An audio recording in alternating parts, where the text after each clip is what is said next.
Hello, good evening, नमस्कार। मैं बबीता त्यागी, ICS coaching centre के इस यूट्यूब चैनल पर आप सभी का स्वागत है। और जैसा कि सभी जानते हैं, हरियाणा में एक महायुद्ध, पढ़ाई की एक बहुत बड़ी लड़ाई छिड़ी हुई है। एक जंग चल रही है स्टूडेंट्स की, नींद के साथ, सिलेबस के साथ, और सबकी इच्छा है कि अपना बेस्ट दे पाए।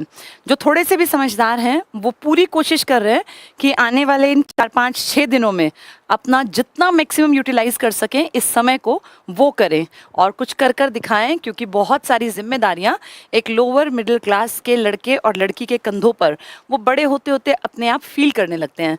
समाज ना कहे तब भी फील होता है कि हमारे माँ बाप जो हैं अब वो मिडिल एज से आगे बढ़ रहे हैं, हमारी भी जिम्मेदारी है। बहुत सारी चीज़ें बच्चे को परिपक्व कर देती हैं, और खासकर तब जब पैसे की कमी थोड़ी सी ज़्यादा देख ले बच्चा। और मुझे लगता है कि ठीक है, जो ईश्वर ने आपको जहाँ जन्म दिया, अगर आप थोड़ी गरीबी में जन्मे हैं तो कोई बात नहीं, ये बहुत कुछ सीख के आगे बढ़ने के लिए प्लेटफॉर्म काम आ सकता है। जो मिला है उसमें खुश रहना चाहिए, लेकिन हमेशा कोशिश करनी चाहिए कि जो अब तक की उम्र में आप 18, 20, 22, 25, 27 के हैं, जो अब तक मिला वो पेरेंट्स के कारण था। अब अपनी ज़िंदगी को बेहतर बनाएंगे, बहुत अच्छा पढ़ के अपनी लाइफ को कहीं ना कहीं सेट कर लेंगे। चलिए, आज पढ़ाने जा रही हूँ मोस्ट इम्पॉर्टेंट टॉपिक में से एक टॉपिक, जिसके आने के चांसेस ये मान लीजिए 100% हैं। आज हम प्राइजेस की बात करेंगे जो हमारे नायब सिंह सैनी जी ने 8 मार्च को बांटे हैं, और जिसमें बहुत सारी चीज़ों का मिक्सचर करके आज मैं मेन सारे प्राइजेस आपको पढ़ा दूंगी, जिनके उम्मीद है कि पेपर में उन पे से क्वेश्चन आ जाएगा। अगर किसी समझदार इंसान ने पेपर सेट किया तो पेपर में प्राइजेस के ऊपर क्वेश्चन बनेगा, और आज हम प्राइज पढ़ लेते हैं। चलिए, टाइम बहुत वेस्ट नहीं करेंगे, ये टॉपिक यहाँ से हटाते हैं और हम पहले अपने प्राइजेस के ऊपर बात करेंगे। चलिए, हरियाणा एक ऐसा राज्य जिसकी 8 मार्च डेट जैसी सुनाई देती है तो थोड़ा सा हम अपने आप को पीछे फील करते हैं, क्योंकि हरियाणा का लिंगानुपात पूरे देश में सबसे कमज़ोर था। ये घटना है 2011 की। उस बात को बीते हुए अगर आज देखें तो एक लंबा समय बीत गया और 13-14 साल पुरानी बात है, लेकिन उसके बाद बेटा जनगणना हुई भी तो नहीं ना कि हम ये दावा कर सकें कि हम तो आगे बढ़ गए। और अभी हाल फिलहाल में जो सबसे करंट की रिपोर्ट है वो ये बता रही है कि हरियाणा का लिंगानुपात, ये बदलती रहेंगी रिपोर्ट्स, क्योंकि वो घटने और बढ़ने का किसी के हाथ में नहीं होता। वो डिपेंड करता है कि कितने बच्चों का जन्म हुआ, उनमें से कितनी फीमेल थी, कितनी मेल थी। जो पुराने लोग हैं वो तो घट बढ़ नहीं सकते ना, कि अब जैसे 30, 20, 40 वाले, लेकिन जो बच्चे अब जन्म ले रहे हैं उनमें अगर लड़कियों की संख्या ज़्यादा है तो लिंगानुपात के बढ़ने के चांसेस ज़्यादा हैं, ऑब्वियस सी बात है। तो आज की अगर मैं डेट की बात करूं, लास्ट जो सबसे करंट का आंकड़ा आपको मिल जाएगा इंटरनेट के माध्यम से 2025 के जून तक का, तो वो दावा है कि भैया ये बढ़ के अब हो गया है, एवरेज की बात कर रही हूँ, 906। इसमें कुछ ज़िले बहुत बेहतरीन प्रदर्शन कर रहे हैं, कुछ थोड़े से कमज़ोर हैं। एवरेज हमारी 900 क्रॉस कर गई है, और ये बहुत बड़ी उपलब्धि माने, क्योंकि हमारा जो लास्ट आंकड़ा था जिसमें हम लास्ट थे, इंडिया के सबसे आखिरी में हम खड़े हुए थे, तब हमारा आंकड़ा हुआ करता था 879। ये हमारी एवरेज थी, गाँव शहर की अलग होती है। अब इसमें लगा लो, इसमें हमने अगर देखें तो इम्प्रूवमेंट तो किया है, और ये इम्प्रूवमेंट ओवरऑल में है, वो भी ओवरऑल, ये भी। तो उस हिसाब से हरियाणा ठीक है, थोड़ा थोड़ा काम कर रहा है, पर अभी भी मेहनत करनी पड़ेगी थोड़ी सी लोगों की सोच बदलने पर, क्योंकि ये आंकड़ा दिखाता है कि 1000 लड़कों के मुकाबले जो लिंगानुपात है वो 906 है, यानी अभी भी कमी तो है। ठीक है, आप अपने आप को कंपेयर करें तो आप आगे बढ़ गए, लेकिन अभी भी हम ये नहीं कह सकते कि हम बहुत बढ़िया स्टेज पर आ गए हैं। अभी भी हमें काम करना पड़ेगा, क्योंकि लास्ट टाइम जो अपने इंडिया की एवरेज थी वो 940 की थी। उस हिसाब से अभी हम एवरेज से थोड़ा सा पीछे हैं, थोड़ा नहीं, अच्छा पीछे हैं, और अभी और काम करना पड़ेगा। चलिए, बात करते हैं 8 मार्च की, क्योंकि महिला दिवस है इस साल वाला। तो हमारे नायब सिंह सैनी जी, जो हमारे व्यक्तिगत तौर पर अगर एक एक आदमी को गिने तो 11वें CM हैं हमारी विधानसभा में, जो इस बार हमारे CM हैं। वैसे तो दूसरी बार बने हैं, पर पिछली बार का टेन्योर तो बस वो खट्टर जी का जो बचा हुआ था, क्योंकि वो इलेक्शन में खड़े हो गए थे MP में, इसीलिए सिर्फ बचा हुआ कार्यकाल पूरा किया था। अगर देखें प्रॉपर कार्यकाल तो अब नायब सिंह सैनी जी इस 2024 के इलेक्शन में प्रॉपर एक तरीके से जो होता है पावर अपने हाथ में और उस हिसाब से काम करना, वो कर रहे हैं। तो 8 मार्च को बहुत सारे इनाम दिए गए इस महिला दिवस पर, कई सारे तो इनाम दिए गए, प्लस कई सारी घोषणाएं भी की गई। तो उन पुरस्कारों की और घोषणा की सबकी बात पहले मैं रफ बता देती हूँ, हूँ, फिर किताबी जो भाषा होती है उसमें पढ़ लेंगे। जैसे ही 8 मार्च आए तो मतलब समझ जाना कि ये जितनी बातें करूंगी ये सब औरतों से जुड़ी हैं, महिलाओं से, किशोरियों से या बच्चियों से। इसमें मेल का कहीं जिक्र नहीं आएगा, वो अपने आप में एक अलग टॉपिक है, ये अलग टॉपिक है। तो आज महिलाओं से जुड़ी सारी योजनाएं जो मेन सरकार चला रही है, इस साल की बात कर रही हूँ, और जो भी इनाम वगैरह है। तो 8 मार्च की शुरुआत करते हैं। सबसे पहले जो औरतें वर्किंग हैं, तो वर्किंग वुमेन यानी जो औरतें कामकाजी हैं, उनके लिए सरकार ने घोषणा की है। ज़रूरी नहीं है 8 मार्च को, 8 मार्च मैंने आपको समझा दिया कि हम औरतों के ऊपर बात करेंगे। कुछ पुरस्कार 8 मार्च के हैं, कुछ उससे पहले बजट में भी बातचीत हुई है, कुछ उसके बाद भी, तो वो मिक्स करके पढ़ा रही हूँ। तो हमारी सरकार ने यानी नायब सिंह सैनी जी की सरकार ने डिसाइड किया कि अब से जो हरियाणा में नियमित कामकाजी महिलाएं हैं, मैं सरकारी नौकरी की बात कर रही हूँ, वहाँ महिलाओं को अवकाश की संख्या बढ़ा दी गई। अब कोई भी औरत अगर वो गवर्नमेंट जॉब करती है हरियाणा में, तो उसे एक साल में 25 हॉलीडेज मिलेंगे, यानी 25 छुट्टियाँ मिलेंगी। कुछ लोगों को हो सकता लगे कि क्यों मिलेंगी, ये मिलती हैं बेटा, हर एक का छुट्टी अधिकार है, और ये 25 छुट्टियाँ की संख्या अब बढ़ा दी गई है। जो पिछले जो थी ना वो कम थी, अब इनकी संख्या बढ़ाकर 25 कर दी। जो औरतें नियमित नहीं है, नियमित मतलब रेगुलर जॉब में नहीं है, जैसे मान लीजिए कोई टीचर है, क्लर्क है, कोई कहीं पर किसी भी डिपार्टमेंट में है, तो उसे 25 छुट्टी मिल सकती है, यानी महीने की एवरेज 2 छुट्टी कोई भी महिला ले सकती है। दूसरा, मैं सिर्फ औरतों की बात कर रही हूँ, इसमें मेल को भी छोड़ देते हैं। अगर हम बात करें जो औरतें हरियाणा कौशल रोजगार निगम की तरफ से लगी हुई हैं, ये पता है ना आपको, हरियाणा में बहुत बहुत सारे लोग, मेल फीमेल, हरियाणा कौशल रोजगार निगम, जिसके थ्रू कि बहुत लोग तो ये भी कहते हैं कि बैकडोर एंट्री भी हो जाती है, लोग खिला पिला देते हैं, हमें नहीं पता, लेकिन इसमें भी जो लोग काम कर रहे हैं, जो महिलाएं काम कर रही हैं, उनकी छुट्टियों की संख्या बढ़ाकर कर दी गई है साल में 22 छुट्टियां। ठीक है, तो जो रेगुलर जॉब कर रही हैं, गवर्नमेंट जॉब, उन्हें 25 छुट्टी मिल सकती हैं, और जो हरियाणा कौशल रोजगार निगम की तरफ से लगी हुई हैं, वो टीचर भी हैं, वो अलग अलग डिपार्टमेंट में, उनको मिलेंगी 22 छुट्टियां। बेसिक सी बात है। इसके बाद जो औरतें वर्किंग होती हैं बेटा, उनकी सबसे बड़ी दिक्कत होती है अगर उनके बच्चे छोटे हैं, तो बच्चों को छोड़ने की प्रॉब्लम आती है। तो हमारे हरियाणा सरकार ने इन औरतों की प्रॉब्लम्स को समझते हुए डिसीजन लिया कि भैया जो औरतें वर्किंग हैं, आज थोड़ा मेरा गला खराब है, जो औरतें वर्किंग हैं, इन लोगों को अपने बच्चों को छोड़ने में दिक्कत ना आए, तो उन्होंने कॉन्सेप्ट नया इंट्रोड्यूस किया। नया तो क्या है, देश में तो पहले भी चल रहा था, कि हमारे पास हरियाणा में जो गांव-गांव में, शहर-शहर में आंगनवाड़ी केंद्र बने हुए हैं, उन आंगनवाड़ी केंद्रों के साथ ही हम लोग क्रैश, ये क्रैचेस लिखा है लेकिन बोलना है क्रैश, CH को यहाँ च मत बोलना, जैसे केमिस्ट्री में बोलते हो ना, CH को च नहीं बोलते हो, ऐसे ही। तो क्रैशेस, ये क्रैश कह लो, या क्रैच, अगर तुम्हें जैसे याद होता हो ऐसे कर लो, जहाँ कोई भी वर्किंग औरत अपने बच्चे को कुछ समय के लिए छोड़ सकती है जब उसके वर्किंग आवर्स हैं, तो वहाँ आपके बच्चे को रखने की सुविधा होती है। अब ज़्यादातर आप देखते हैं भाई, पढ़े लिखे लोगों को शहर की तरफ मूव करना पड़ता है, गाँव में जो है सुविधाएं नहीं हैं, नौकरी पेशा, अब अगली पीढ़ी जो है उससे हम ये एक्सपेक्ट तो नहीं कर सकते ना कि वो गाँव में रहेंगे या वो गाँव में खेती करेंगे। हर पीढ़ी अपनी पीढ़ी को चाहती है वो बाहर निकले, कमाए, दुनिया देखे, तभी दुनिया का विकास होता है। तो जो औरतें बाहर निकलेंगी, अब वो छोटे बच्चे को क्योंकि घर से बाहर आई है, तो घर से बाहर शहर में कहाँ रखे, तो ऐसी औरतों की प्रॉब्लम्स को समझते हुए हमारी गवर्नमेंट ऑफ हरियाणा ने आंगनबाड़ी केंद्रों को क्रैश के साथ जोड़ दिया कि यहाँ आप अपने बच्चों को भी छोड़ सकती हैं। इसके अलावा हमारे जो आंगनबाड़ी है ना, अब नया कॉन्सेप्ट है, नई शिक्षा नीति, जिसमें प्ले स्कूल के रूप में इनको डेवलप किया जाएगा। आप सबको पता होगा, नई शिक्षा नीति हमारे इंडिया में लागू कर दी गई है, और पूर्ण रूप से लागू करने में भी 1-2 साल किसी भी प्रोजेक्ट को लगता है, लेकिन उसके ऊपर काम चल रहा है।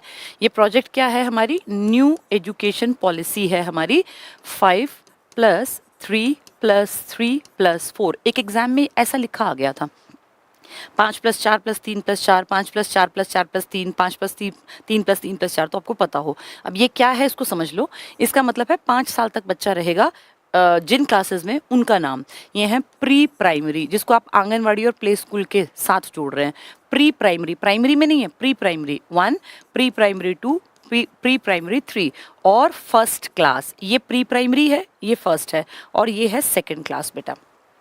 इसका मतलब 5 साल बच्चा, जब वो 3 साल का आएगा, अब नई शिक्षा नीति 3 साल के बच्चे को कह रहे हैं ना 3 से स्कूल में डलवा दो, तो 3 से 4, 4 से 5, 5 से 6, फिर 6 से 7, 7 से 8, वो 5 साल का एक कॉम्बो पैक मान लीजिए, जिसमें बच्चे को ज़्यादा पढ़ाना नहीं है, सिर्फ वो वहाँ जाएगा, बैठेगा, थोड़ी देर बैठना सीखेगा, खाना खाएगा। इतनी भी सुविधा कर दी गई है कि स्कूल्स में जो ये छोटे वाले सेक्शंस होंगे ना, इनके लिए बेबी बेड, कि बच्चे को अगर नींद आए तो वो सो भी सकता है। वो प्रॉपर स्कूल नहीं है, स्कूल के नाम पर बच्चे का एक अच्छा डेवलपमेंट हो, तो एक उसका संगी साथी बने, खेलें, बस कलर करने हैं, पोएम सीखनी है, वहाँ वो कमल कमल नहीं पढ़ना है। ये यहाँ 5 साल बच्चा ऐसा करेगा। फर्स्ट सेकंड में थोड़ा थोड़ा पढ़ाओ, लेकिन पीपी में मत पढ़ाओ। इसके बाद आता है बेटा 3rd क्लास, 4th क्लास और 5th क्लास। अब यहाँ बच्चे को प्रॉपर पढ़ाई के साथ लिंक बच्चे का बनाओ, जिसमें वो थोड़ा थोड़ा सीखे संज्ञा क्या होती है, या नेम प्लेस थिंग एनिमल क्या है, वर्ब क्या है। मैथ्स की बात करें तो जमा घटा गुणा भाग एक प्रॉपर सिस्टमैटिक तरीके से बैठ के सीखे। फिर अपनी राज्य के बारे में थोड़ा जाने, थोड़ा बहुत धरती के बारे में। तो पहले अपना, इसीलिए ना बड़ा सिस्टमैटिक तरीके से किताबें डिज़ाइन की जाती हैं बेटा। जो अगर बढ़िया राज्य होगा ना, तो आप देखेंगे 3rd, 4th, 5th 3 क्लासेस में बच्चे को पहले अपना पहली किताब होती है, जिसमें उसको अपने जहाँ वो रहता है वहाँ की जानकारी दी जाती है। जैसे दिल्ली में मैं पढ़ाती थी, तो किताब का नाम था मेरी दिल्ली 3rd क्लास में। 4th क्लास में था हमारा भारत, और फिर था हमारी पृथ्वी। तो ये बड़ा सिस्टमैटिक है कि पहले अपने छोटे एरिया को जानो जहाँ आप रहते हो, फिर अपने देश को जानो, और फिर एक धरती पर आप कहाँ हैं, कैसे कैसे चीज़ें हैं, उन सबको जानो। तो यहाँ वो इंट्रोडक्शन कर दो। अब बच्चा इतना हो गया कि उसको बेसिक चीज़ें पता हैं, थोड़ा सा बड़ा हो गया, थोड़ी समझ बन गई, जानता है कि भारत एक देश है, पृथ्वी है, देशांतर है, अक्षांश है। तो फिर उसकी नॉलेज का लेवल बढ़ाओ 6th, 7th, 8th। यहाँ प्रॉपर उसको सेल्फ स्टडी करनी आ जाए, वो बैठना सीखे, वो क्वेश्चन आंसर्स को अपनी भाषा में कैसे लिखना है, ऐसे क्या होते हैं, किसी भी चीज़ में अपने विचार कैसे डालने हैं, बोलना कैसे, सब सीखेगा। बोलना मतलब जैसे स्पीच, डिबेट टाइप की चीज़ें। और जब बच्चा अपनी एडोलेसेंस की एज से निकलकर थोड़ा ठीक ठीक सी उम्र की, भाई किशोरावस्था में आगे बढ़ रहा है, तो 9वीं, 10वीं, 11वीं, 12वीं, ये 4 साल होते हैं बेटा, जिसमें बच्चे का करियर मेकिंग जो एक टाइम पीरियड है, कैरेक्टर बिल्डिंग भी होती है, लैंग्वेज डेवलपमेंट बहुत तेज़ गति से होता है, और अगर संगत अच्छी हो तो पर्सनालिटी एकदम निखर के आती है। तो ये 9वीं, 10वीं, 11वीं, 12वीं डिसाइड कर देती हैं कि आने वाला जो भविष्य है उसकी नींव अगर मजबूत होगी तो वो पूरी ज़िंदगी बच्चा जो है आराम से काट सकता है। खैर ऐसा नहीं है, कुछ बच्चे इस टाइम पे बिगड़ के आगे भी सुधर जाते हैं। देखिए, इंसान में जिस दिन सद्बुद्धि आ जाएगी वो तब सुधर सकता है। वो 14 में बिगड़ के 18 में जाके उसको लगे यार मैं क्या कर रहा हूँ, अपने आप से वो क्वेश्चन पूछे, आत्मा उसकी कहे कि मैं गलत कर रहा हूँ, तो कभी भी जब जागो तभी सवेरा। पर एक 90% लोगों के ऊपर ये नियम लागू होता है कि आपका चाल उस टाइम बिगड़ेगी तो उसको पलट के वापस लाना थोड़ा सा टफ होगा। ये है हमारी नई शिक्षा नीति। तो कह रहे हैं कि आंगनवाड़ी जो हमारे हैं ना, ऑलरेडी एग्जिस्टिंग है, हरियाणा में चल रहे हैं, उनमें पेरेंट्स को, वर्किंग औरतों को थोड़ी सहूलियत करा दो, वहाँ पे क्रैश खोल दो, छोटे बच्चों को वो छोड़ के जा सकें। और इसके अलावा उनको आंगनवाड़ी को प्लेवे स्कूल के रूप में इस्तेमाल कर लो, क्योंकि ऑलरेडी इंफ्रा बना हुआ है। थोड़ा सा और करके सरकार को आधा काम तो किया कराया मिल गया ना आंगनवाड़ी के तौर पे। ठीक है, तो ये तो हो गई महिलाओं की। अब देखो, वर्किंग है तो छुट्टियां बढ़ा दी, वर्किंग है तो बच्चों की टेंशन हटा दी।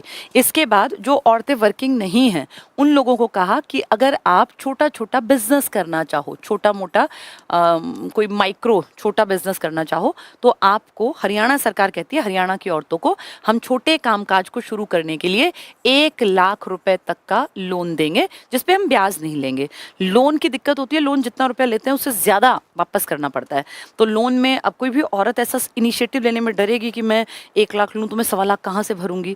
तो सरकार ने कहा कि अगर आपको ज़रूरत है, आपका टारगेट है, और खासकर कौन सी औरतें जो कृषि संबंधी काम करेंगी। अब 1 लाख में 1 एकड़ ज़मीन नहीं खरीद सकता कोई बेटा, क्या काम करे। मान लीजिए पशु पालने हैं जी, मुझे 1 या 2 भैंस से काम शुरू करना है। अब 1 लाख में तो एक भैंस भी नहीं आती है, पर मान लीजिए छोटा कोई कामकाज, कोई गायों से काम शुरू कर दे, या कोई मुर्गी पालन कर ले, वो तो पॉसिबल है छोटे लेवल पर, या फिर कोई मधुमक्खी पालन कर ले, शहद के लिए कर ले, तो इसको बोलते हैं भाई जुड़ा हुआ काम। तो पशुपालन से संबंधित कामों के लिए कुछ पैसा तो इंसान के अपने पास भी होना चाहिए ना। बिल्कुल अब रोड पे चलता हुआ जिसके पास कुछ नहीं है वो थोड़ी ना 1 लाख रुपए वापस कर पाएगा। तो कहते हैं कि अगर आप महिलाओं के लिए खासकर आप छोटा मोटा काम धंधा शुरू करना चाहती है तो बैंक आपको लोन दे देगा 1 लाख रुपए का, और उस पर कोई ब्याज भी नहीं लेगा। तो आपको 1 ही लाख वापस करना है, धीरे धीरे कमा के आप कर दीजिएगा छोटे काम के लिए। तो देखो, औरतों को कितना प्रमोट तो कर ही रहे हैं बिजनेस के लिए। लेकिन रिलेटेड वर्क क्या हो, डेयरी, या पशुपालन, या फिर अपना मछली पालन कर सकते हैं, या मुर्गी पालन कर सकते हैं, कोई खेती से जुड़ा कामकाज हो, ठीक है। इसके अलावा हमारी सरकार कहती है कि औरतों को SHG की तरफ प्रमोट करो। SHG है बेटा सेल्फ हेल्प ग्रुप। तुमने शायद सुना होगा, जैसे बैंक ना बेटा सबको पैसा उधार नहीं देता, बैंक लोन देता है उनको जिनके पीछे बैक हो। भाई बड़े लोगों की बात मैं यहाँ नहीं करूंगी, उनके अलग फंडे होते हैं, लेकिन अब जैसे कोई कहेगा कि भाई जी अपना जो बाहर भाग गए हैं पैसे लेके, वो एक अलग बात है, उनमें बहुत लोग इन्वॉल्व होते हैं। मैं नॉर्मल किसी इंसान की बात करूं तो लोन बैंक तब देता है जब आपके पास बैंक के पास रखने के लिए कुछ कागज हों, वो आपके प्लॉट के, खेत के, मकान के, किसी भी चीज़ के हो सकते हैं, जिसको कल को अगर दिक्कत आए बैंक को तो वो आपकी उस चीज़ को बेच के अपने पैसे रिकवर कर ले। हर बैंक तभी आपको लोन देगा जब आपके पास पीछे कुछ इस तरह का सामान हो जिसको आप बैंक को भाई कागज पत्री या उसके थ्रू दे सकें कि जी मेरा ये प्लॉट है, मुझे इसके एवज में 20 लाख रुपए लेने हैं। तो बैंक देखेगा कि हाँ भाई इस आदमी के प्लॉट है, कल को भाग भूग गया, कुछ दिक्कत हुई, नहीं भरे इसने पैसे, तो हम इसके प्लॉट को बेच के पैसे कमा लेंगे। तो ऐसे लोन मिलता है बेटा। अब वो क्या कह रहे हैं कि सबको तो बैंक नहीं लोन देगा क्योंकि सबके पास ज़मीनें नहीं है, सबके पास गिरवी रखने के लिए कुछ भी नहीं है। तो फिर ऐसे लोगों को जो बहुत गरीब तबके से निकले हैं, ये एक बड़ा अच्छा थॉट दिया था हमारे पड़ोसी बांग्लादेश के एक व्यक्ति थे जिनका नाम है यूनुस। यूनुस बांग्लादेशी थे ये, अभी भी जिंदा हैं, बहुत मतलब एज्ड हो गए हैं, तब भी ठीक ठाक बैठे हैं। इन्होंने एक बड़ा अच्छा हमारे पड़ोस के देश में से एक कॉन्सेप्ट निकल के आया सेल्फ हेल्प ग्रुप का, और इनका ये काम इतना बढ़िया था, इतना बढ़िया था कि 2006 का शांति का नोबेल इनको मिला। इन्होंने करोड़ों लोगों को सेल्फ हेल्प ग्रुप के साथ जोड़ दिया। अब ये सेल्फ मतलब अपने आप, स्वयं, इसको हिंदी में कहते हैं स्वयं सहायता, यानी अपनी खुद की मदद खुद करो बेटा, कोई तुम्हारी मदद करने नहीं आएगा। स्वयं सहायता समूह। अब एक आदमी अपनी सहायता कैसे करे, तो छोटे छोटे जो जिनके पास कम बचत है, जिनका काम छोटा है, वो अपने ग्रुप बना लो और अपने ग्रुप में पैसे इकट्ठे करके और अपने ग्रुप्स में एक एक आदमी का इस तरह से काम धंधा चलवाते रहो, ताकि तुम लोग कामकाज सेट करने में एकदम तो पैसा नहीं ला सकते, लेकिन अगर तुम्हारे अपने ग्रुप्स हैं तो तुम्हारे वो ग्रुप्स अपना शुरुआत में इकट्ठा पैसा करके किसी की हेल्प अपने में से करते रहें, और फिर अगर तुम 7-8 साल बढ़िया काम कर दोगे तो तुम्हारे ऊपर फेथ बन जाएगा बैंक्स का। फिर बैंक तुम्हारे SHG अगर पैसा और लोन लेने जाएगा तो उसको लोन दे देगा। लेकिन अगर किसी को भाग गया, पैसा वापस नहीं किया, तो मान लो 100 लोगों का ग्रुप था, उनमें से किसी एक ने ले लिया 2 लाख का ऋण और वो भाग गया, तो वो 99 पता है क्या करेंगे, उस आदमी को ढूंढेंगे और उसको कहेंगे चुपचाप ऋण भर दे, क्योंकि तेरी वजह से हम 99 की इमेज खराब होगी, कल को क्या पता किसको लोन लेना पड़ जाए। तो सेल्फ हेल्प ग्रुप अपने खुद के लोगों पर एक दबाव रखते हैं ताकि वो गलत काम ना करे, और सेल्फ हेल्प ग्रुप अब बड़ी संख्या में बढ़ रहे हैं। मोहम्मद यूनुस, मैंने आपको बताया, मोहम्मद यूनुस बांग्लादेश के शांति का नोबेल मिला है, तो आप इमेजिन करो कितनी बड़ी चीज़ होगी। तो हमारे हरियाणा की सरकार भी प्रमोट कर रही है। 64,500 तो ऑलरेडी एग्जिस्टिंग है हमारे हरियाणा में, आज की डेट में 64,500 तो सेल्फ हेल्प ग्रुप हैं जो कि आपस में एक दूसरे की ये ज़्यादातर बनाती हैं बेटा गांव की औरतें, क्योंकि औरतों को अब जैसे आदमी है, कमेटी डाल दी, कहीं पैसा डाल दिया, औरतें ऐसा नहीं करती, औरतें अपने छोटे ग्रुप्स बना लेती हैं। तो सेल्फ हेल्प ग्रुप गरीब तबके की जो औरतें हैं उनके लिए तो एक रामबाण है कि भाई इकट्ठे पैसे अपना कुछ ना कुछ काम धंधा शुरू कर दिया। तो उसमें भी बढ़ोतरी के लिए, ये सब औरतों के लिए हो रहा है, अगर आपको समझ में आ रहा हो तो। पढ़ी लिखी काबिल औरतों को छुट्टियां बढ़ा दी, जो हरियाणा कौशल निगम है उनकी भी बढ़ा दी। उसके बाद कह दिया जो औरतें घर ही रहती हैं, कुछ छोटा मोटा काम धंधा करना चाहती है, 1 लाख तक का ऋण दिलवा देंगे, कोई ब्याज नहीं लेंगे। उसके अलावा मुर्गी पालन या मत्स्य पालन ये सब भी कर सकती हो, और सेल्फ हेल्प ग्रुप के ऊपर भी कह रहे हैं कि बढ़ा दो काम को। इसके अलावा कहा जितने हरियाणा की सरकार डिपो, आपको पता है ना डिपो खोल सकते हैं, राशन के डिपो खोलते हैं जगह जगह, तो हरियाणा सरकार ने एक बड़ा अच्छा इनिशिएटिव लिया, बड़ा अच्छा स्टेप लिया, और सरकार ने कहा जितने डिपो अब हम आगे बांटेंगे उनमें से 33% डिपो महिलाओं के नाम पे होंगे, ताकि औरतें अपना कुछ काम कर सकें।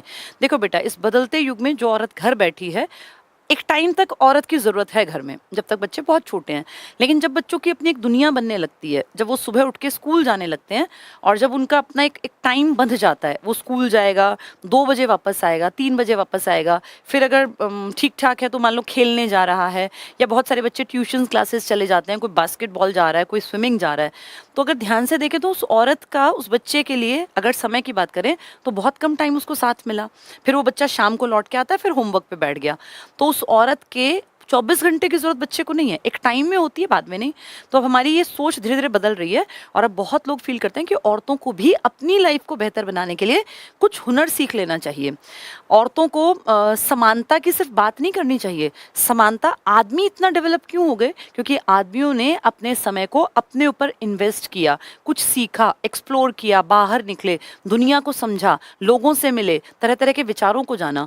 औरतें उस घर के नाम पे घर की चार दीवारों में सीमित रह गई, तो उनको चुगली, बुराई करना, ईर्ष्या करना या फालतू में वो कहीं ना कहीं कसर निकालने के लिए ओवर जो है मेकअप लगा के रखना कि भाई हम कहीं तो टाइम स्पेंड करेंगी ना औरतें, या तो यहाँ या तो फिर लीपा पोती पे। तो अब लोगों को थोड़ा थोड़ा लग रहा है कि नहीं, औरतों को भी प्रमोट किया जाए। अब जो ताकतवर तेज दिमाग आदमी थे उन्होंने तो अपनी बेटियों को पढ़ा दिया, उनकी पीढ़ियां तो बेहतर बन गई। लेकिन जो बेवकूफ़ थे, जो औरतें मतलब बुद्धि से विकसित नहीं हो पाई क्योंकि माहौल ख़राब था, उन्होंने अपनी जो है इंटेलिजेंस को पनपने ही नहीं दिया, उसको समाज की भी कह सकते हैं देन। तो धीरे धीरे सबको लग रहा है कि यार सब लोगों को आगे बढ़ने का मौका दो, इन औरतों को भी बराबरी पर लाओ। तो कितनी अच्छी बात है कि सेल्फ हेल्प ग्रुप्स बन रहे हैं, औरतें कमाने जा रही हैं, उनके बच्चों की सुविधा के लिए सरकार सोच रही है। तो औरतों को धीरे धीरे ना सशक्त बना रहे हैं। समानता का मतलब ये नहीं होता कि भैया सुप्रीम कोर्ट ने कह दिया कि महिलाओं को पुरुषों के बराबर संपत्ति में भाई बहन का बराबर का अधिकार है। ये समानता, इसकी इंपॉर्टेंस क्या है बेटा? इसकी इंपॉर्टेंस कुछ नहीं है। जब तक औरत सशक्त नहीं है, पढ़ी लिखी काबिल नहीं है, उसकी अपनी एक विचारधारा नहीं है, जब तक कि उसका कॉन्फिडेंस नहीं है, जब तक कि वो अपनी चीज़ों को डील नहीं कर सकती, तो फिर उसको समानता नहीं मानना चाहिए। पैसा तो कोई भी किसी के भी नाम करा देगा। कोई भी औरत जो अनपढ़ है, मूर्ख है, उसके नाम कोई 10 लाख रुपए उसका पति डलवा दे तो क्या वो सशक्त हो गई है? नहीं। सशक्तिकरण के मायने हैं कि क्या वो अपने अधिकारों के प्रति जागरूक है, क्या वो देश की राजनीति को, आर्थिक व्यवस्था को, समाज के इस ताने बाने को समझ सकती है, या बस वो अच्छे कपड़े पहनने में, लिपस्टिक खरीदने में या फेस पे क्रीम पाउडर लगाने में बुद्धिहीन, जो एक जानवर जितनी बुद्धि है वैसे ही जीवन को खपा रही है। ये कॉन्सेप्ट है। अब महिला दिवस पर हम इसके ऊपर बात करेंगे। ये समानता सशक्तिकरण की बातें अभी हुई हैं, थीम थी ये 2025 की, इसलिए इसको मैंने बीच में ऐड कर दिया। तो औरतों को क्या कह रहे हैं कि डिपो खुलते ही हैं, हमेशा आदमी बैठते थे, डिपो में भी महिलाओं को 33% का एक तरह से रिजर्व कर दो कि अगर भैया 100 डिपो खुलेंगे नए तो उनमें से 33 पे महिलाएं होंगी। डिपो धारक होते हैं ना, ऐसे महिलाओं के लिए। तो देखो, औरतों को आगे तो बढ़ाने के लिए सरकार तो काम कर ही रही है। अब वो कितना कारगर होगा ये ईश्वर जाने। दो चीज़ें बड़ी नई और अच्छी मुझे लगी। एक कॉन्सेप्ट है ड्रोन दीदी का, ड्रोन दीदी, और एक है लखपति दीदी हमारे हरियाणा में। लखपति दीदी ये क्या है, इनके बारे में जान लो। ड्रोन दीदी, आप सबको पता है ड्रोन का बड़ा आजकल अब चलन में आ गया। अब आगे आगे तो ड्रोन ऐसी बेसिक चीज़ें भी आपकी हेल्प करेगा कि आपको सामान लेने मार्केट नहीं जाना, आप सिर्फ एक क्लिक पे अपना ऑनलाइन जो जो सामान चाहिए वो पहुंचाएंगे, और जिस शॉप के साथ आपका लिंक है वो आपको ड्रोन के थ्रू सामान पहुंचा देंगे। तो किसी इंसान की ज़रूरत ही नहीं रहेगी। ड्रोन का परीक्षण जो है काफ़ी हद तक सफल हो ही चुका है। तो हमारे हरियाणा ने कहा कि क्यों ना हम ड्रोन दीदी बना दें। अब ये क्या है, ये कह रहे हैं ड्रोन पायलट बनाएंगे हम लड़कियों को, उसके लिए हम उनको प्रशिक्षण देंगे। और हरियाणा सरकार का लिखित आंकड़ा कहता है कि हरियाणा ने 100 लड़कियों को ड्रोन का इतना प्रशिक्षण दे दिया कि वो बढ़िया काम कर रही हैं, ड्रोन पायलट बन गई हैं, और उनको ड्रोन मुफ्त में भी दे दिए गए हैं कि अपना काम धाम करो। और अब सरकार का टारगेट है कि आने वाले टाइम में काफ़ी सारी 50,000 के आसपास कह रहे थे, इतनी महिलाओं को हम ड्रोन की ट्रेनिंग देंगे ताकि वो उससे अपना पैसा कमा सकें। ये स्किल है बेटा, जिसके पास स्किल है वो पैसा कमा सकता है। तो ड्रोन दीदी का कॉन्सेप्ट हमारे हरियाणा में इंट्रोड्यूस कर दिया गया, और सरकार इसको एक स्किल की तरह डेवलप कर रही है कि ये स्किल है, सीख लो, जिसको सीखना में इंटरेस्ट है, और फिर पैसे कमा सकते हो। नेक्स्ट क्या है, लखपति दीदी। इसका कॉन्सेप्ट है, हमारी सरकार कह रही है कि हम महिलाओं को, दीदी मतलब औरतों के लिए, आप यंग लड़की मान लीजिए, 30-35 की महिलाएं मान लीजिए, 20 की मान लीजिए, 18 की महिलाओं को हम लखपति बनाना चाहते हैं। मुफ्त में पैसे बांट के नहीं, लखपति काम करके। और कैसा काम, वो कह रहे हैं हम उनको कोई ना कोई प्रशिक्षण देंगे, कोई ना कोई स्किल सिखा देंगे। तो एक तरह से स्किल की ट्रेनिंग देकर औरतों को पैसे कमाने के लायक बना देंगे। बहुत सारी स्किल हैं बेटा। इंडिया की सबसे बड़ी दिक्कत जानते हो क्या है, यहाँ लोगों में ना स्किल सीखने की चाहत ही नहीं है। आज का अखबार मैंने देखा तो मुझे अचंभा हुआ। आज के अखबार की हेडलाइन थी ये कि हरियाणा, सोनीपत का अखबार था, कि सोनीपत के जो इस बार कॉलेजेस हैं ना, उनमें 70% सीटें खाली हैं। अब आप इमेजिन करो, नॉर्मल कॉलेज में 70% सीटें खाली होने का मतलब है जो ये लेक्चरर्स हैं ये क्या पढ़ाएंगे, किसे पढ़ाएंगे, बच्चे पहुंचे ही नहीं। और ये अब की बात नहीं कर रही, जुलाई देखो उतरने वाला है। जुलाई में तो बेटा एडमिशन्स की मार होती है, एडमिशन मिलते नहीं थे, बिल्कुल ब्लॉक हो जाता था कि कभी बच्चे यहाँ भाग रहे हैं, कभी वहाँ। खाली पड़ी हैं सीटें। सिर्फ 30% लोगों ने नाम लिखाया, और उनमें से आप सोचो जाएंगे कितने, हार्डली 5-7%। यानी कुछ तो गड़बड़ है एजुकेशन डिपार्टमेंट में। एजुकेशन की क्वालिटी इतनी नहीं है कि बच्चों को उस पर फेथ रहा हो, वो कॉलेज जाना नहीं चाहते, कॉलेजेस खाली पड़े हैं, सीटें खाली पड़ी हैं। तो आने वाला टाइम ये एक चेतावनी है कि या तो सरकार अपने कॉलेजेस को, अपनी यूनिवर्सिटीज़ के को अपग्रेड कर दे, और नहीं तो लगभग बच्चा जो है ना वो ये समझ गया कि इन कॉलेजेस में जाके कुछ निकलना नहीं है, मेरे 3 से 4 साल खप जाएंगे और उसके बाद मैं ज़ीरो, होता है ना क्या बोलते हैं वो, नील बटा सन्नाटा, कि भैया कुछ नहीं निकलना। तो अब ये बात ना सरकार को भी समझनी पड़ेगी कि या तो इनको अपग्रेड करें, यहाँ का स्टैंडर्ड इतना बनाएं, लोगों को कुछ ना कुछ स्किल भी साथ सिखाएं ताकि ये बच्चे कामयाब हो पाएं। अदरवाइज सिंपल बीएससी करना या सिंपल एमए करना, प्ले कि भैया हमने, वो था ना एक वो मीम थी, क्या थी वो, कि भाई लड़कों से पूछा क्या पढ़ रहे हो, तो बोला बीए, बोला कौन सा बीए, तो बोला प्लेन बीए। तो प्लेन बीए, अब बीए प्रोग्राम जिसको आजकल कहते हैं, तो अब इन सब की इंपॉर्टेंस नहीं है, अब ये सब जीरो है। आने वाले दौर में ये एडमिशन्स घटते घटते कहीं 5-7%, क्योंकि आप सोचो 70% सीटें खाली हैं इस साल, बुरा हाल है। और मुझे ऐसा लगता है अब टाइम ऐसा आएगा कि बच्चे भी इस चीज़ को, अब तो 70%, अगले 1-2 सालों में 90% पे आके तो बच्चा जा कहाँ रहा है। तो उसमें एक कॉलम दिया हुआ था नीचे अखबार वालों ने कि बहुत बच्चा कोचिंग की तरफ डाइवर्ट हो गया। कोचिंग की तरफ डाइवर्ट क्यों हुआ होगा, क्योंकि कोचिंग से उन्होंने देखा होगा लोगों ने अपनी लाइफ सेट कर ली, 18, 19, 20, 21 साल में सही डायरेक्शन मिल जाए तो बच्चे कामयाब हो जाते हैं। तो ये कहीं ना कहीं एक चेतावनी है सरकार के लिए कि या तो सरकार अपने कॉलेजेस को अपग्रेड करे, उनके साथ स्किल्स को ऐसे जोड़ दे ताकि बच्चे कुछ कर पाएं, या फिर वहाँ कोचिंग का कुछ इस तरह का कोलैबोरेशन करे कि बच्चे को नुकसान ना हो, 3-4 साल उसके खाली ना जाए। चलिए, अच्छा एक इसके साथ और अच्छी चीज़ है, ऑनलाइन भी डिग्री आ गई इसी साल, मुझे पता चला, हो तो सकता है होती 2-3 साल से आ रही हूँ, मुझे भी पता चला ऑनलाइन डिग्री भी आ गई है। आप घर बैठे संडे को, सैटरडे को कभी भी एग्जाम दे सकते हैं, रात में, दिन में, मतलब लाइफ को, पढ़ाई को कितना ज़्यादा आसान बनाया जा रहा है कि आप अपनी मर्जी से कीजिए, कोई भी काम साइड बाय साइड कीजिए, कुछ सीखिए, कोई स्किल सीखिए ताकि आप आगे बढ़ सकें। चलिए, तो औरतों को लखपति बनाने के लिए क्या करेंगे, स्किल ट्रेनिंग देंगे, और कैसे बना देंगे लखपति दीदी। हमारी हरियाणा सरकार कह रही है कि हमने 2 लाख तो ऑलरेडी लखपति दीदी बना दी, और अब हमारा टारगेट है 5 लाख को हम लखपति दीदी बनाएंगे। ड्रोन का प्रशिक्षण भी कह रहे हैं, 100 को हमने ट्रेन कर दिया, उनको मुफ्त ड्रोन भी दे दिए, और अब उनमें भी 50,000। ये औरतों के लिए हैं। ये 2 प्रोजेक्ट मुझे ठीक लगे जिसके ऊपर सरकार कह रही है कि इससे आने वाले टाइम में बहुत फ़ायदा होगा। ठीक है, मैं देख लेती हूँ, फिर मैं ये सारा पढ़ा देती हूँ आपको। राशन, लखपति, महिला थानों पे और बात कर लेते हैं। एक लास्ट टॉपिक और बता दूँ, महिला थाने। आप सबको पता है महिला थाने लगातार बढ़े हैं। पहले ये कॉन्सेप्ट नहीं था, अभी 10 साल पहले लगभग ये कॉन्सेप्ट इंट्रोड्यूस हुआ, और आज हम प्राउड से कहते हैं कि जितने हमारे ज़िले हैं उससे ज़्यादा हमारे थाने हैं। महिला थानों की संख्या बढ़कर आज की डेट में 33 थाने हैं हरियाणा में। टोटल पुलिस में, हरियाणा पुलिस में अगर प्रतिशतता की बात करें तो जहां हमारी प्रतिशतता बेटियों की पहले सिर्फ 6% थी, टोटल पुलिस में से हरियाणा पुलिस में 6% लड़कियां, आज ये बढ़ के 6 से 12% पर पहुंच गई। ये एक अच्छा साइन है बेटा। लड़कियां जो है हर तरह की, पहले मानते थे बेल्ट की नौकरी लड़की क्या करेगी, लेकिन अब देखो प्रतिशतता बढ़ गई, दुगनी हो गई। महिला थाने बढ़ गए तो महिला थाने में औरत ही तो हैं, यानी औरतें, लड़कियां अब अपने करियर को लेकर कॉन्शियस हैं। वो चाहती हैं कि हम पैसा कमाएं, काबिल बने, हमारी एक बुलंद आवाज़ हो, हमारी काबिलियत हो, ताकि हम समाज में कुछ कर पाएं। ये सारी बातें लड़कियों से जुड़ी हैं, महिलाओं से। अब मैं आपको प्राइजेस और करा देती हूँ जो महिलाओं को मिले, उसके बाद फिर पढ़ा दूंगी। बहुत बहुत इंपॉर्टेंट टॉपिक शुरू कर रही हूँ, प्राइज का। पुरस्कार, हमारे महिला दिवस पर कई बड़े पुरस्कार बटे हैं, जिनमें से इम्पॉर्टेंट मैं आपको पढ़ा देती हूँ। सबसे पहले पुरस्कार पढ़ लेते हैं। हमारे हरियाणा का दावा है कि हमारे यहाँ लिंगानुपात पे हम लगातार काम कर रहे हैं 2011 के बाद, क्योंकि 11 में हमें डांट पड़ी ना, बेइज्जती भी हुई थी। भाई इंडिया में सबसे पीछे कौन खड़ा था लिंगानुपात की लाइन में? हरियाणा। मोदी जी खुद यहाँ आए थे 2015 में, और 22 जनवरी 2015 को हमारे पानीपत से बेटी बचाओ बेटी पढ़ाओ का प्रोजेक्ट उन्होंने लॉन्च किया था कि भाई यहाँ, अब सोचो बिहार नहीं गए, कहीं और नहीं गए, हरियाणा क्यों आए? लिंगानुपात में सबसे पिछड़ा था, सबसे कमजोर, 879, यानी 880 लड़कियां भी नहीं थी 1000 के ऊपर। तो सोचो कितना ज्यादा गैप था, 121 लड़कियां 1000 पर। आबादी कितनी लेके बैठे थे आप? 2,53,51,462। एक एक आंकड़ा वही है जो आपको गूगल पे मिला होगा, हर किताब में मिला होगा। उनमें से 16 लाख लड़कियां कम थी। अब इमेजिन करो किसी स्टेट में 16 लाख का गैप होना कितना बड़ा इम्बैलेंस को दिखाता है कि हमारे यहाँ कितने जाहिल लोग होंगे। नेचर कभी ऐसा इम्बैलेंस क्रिएट नहीं करता बेटा, नेचर ऐसा कर ही नहीं सकता कि नेचर जो है लड़के ही लड़के करके पैदा कर रहा था, नहीं, ये वो नीच लोग थे जो कन्या भ्रूण हत्या खुल के करवा रहे थे और जिन्होंने पिछले 20 सालों में, अब तो स्ट्रिक्टनेस हो गई, धड़ल्ले से लड़कियों को मरवाया। क्यों? क्योंकि इच्छा थी कि बेटा हो जाए। खुद कुछ नहीं किया होगा जिंदगी में, पर ये सोचेंगे नहीं बेटा हो जाए, कुछ देने के लिए भी नहीं होगा लेकिन बेटा हो जाए।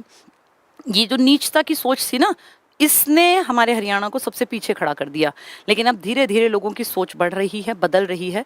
और सुनील जागलान जी जैसे लोग भी हैं जिन्होंने सेल्फी विद डॉटर जैसे अभियान चलाकर 9 जून को सेल्फी विद डॉटर डे बना दिया और कितनी दुनिया उनसे प्रेरणा ले रही है। 2-2 बेटियों को उन्होंने इस बात को प्रमोट किया। और मैं पर्सनली फील करती हूँ कि अगर आपने अपने बच्चे में अच्छा हुनर भरा है ना, तो इससे कोई फर्क नहीं पड़ता कि वो बेटा है या बेटी।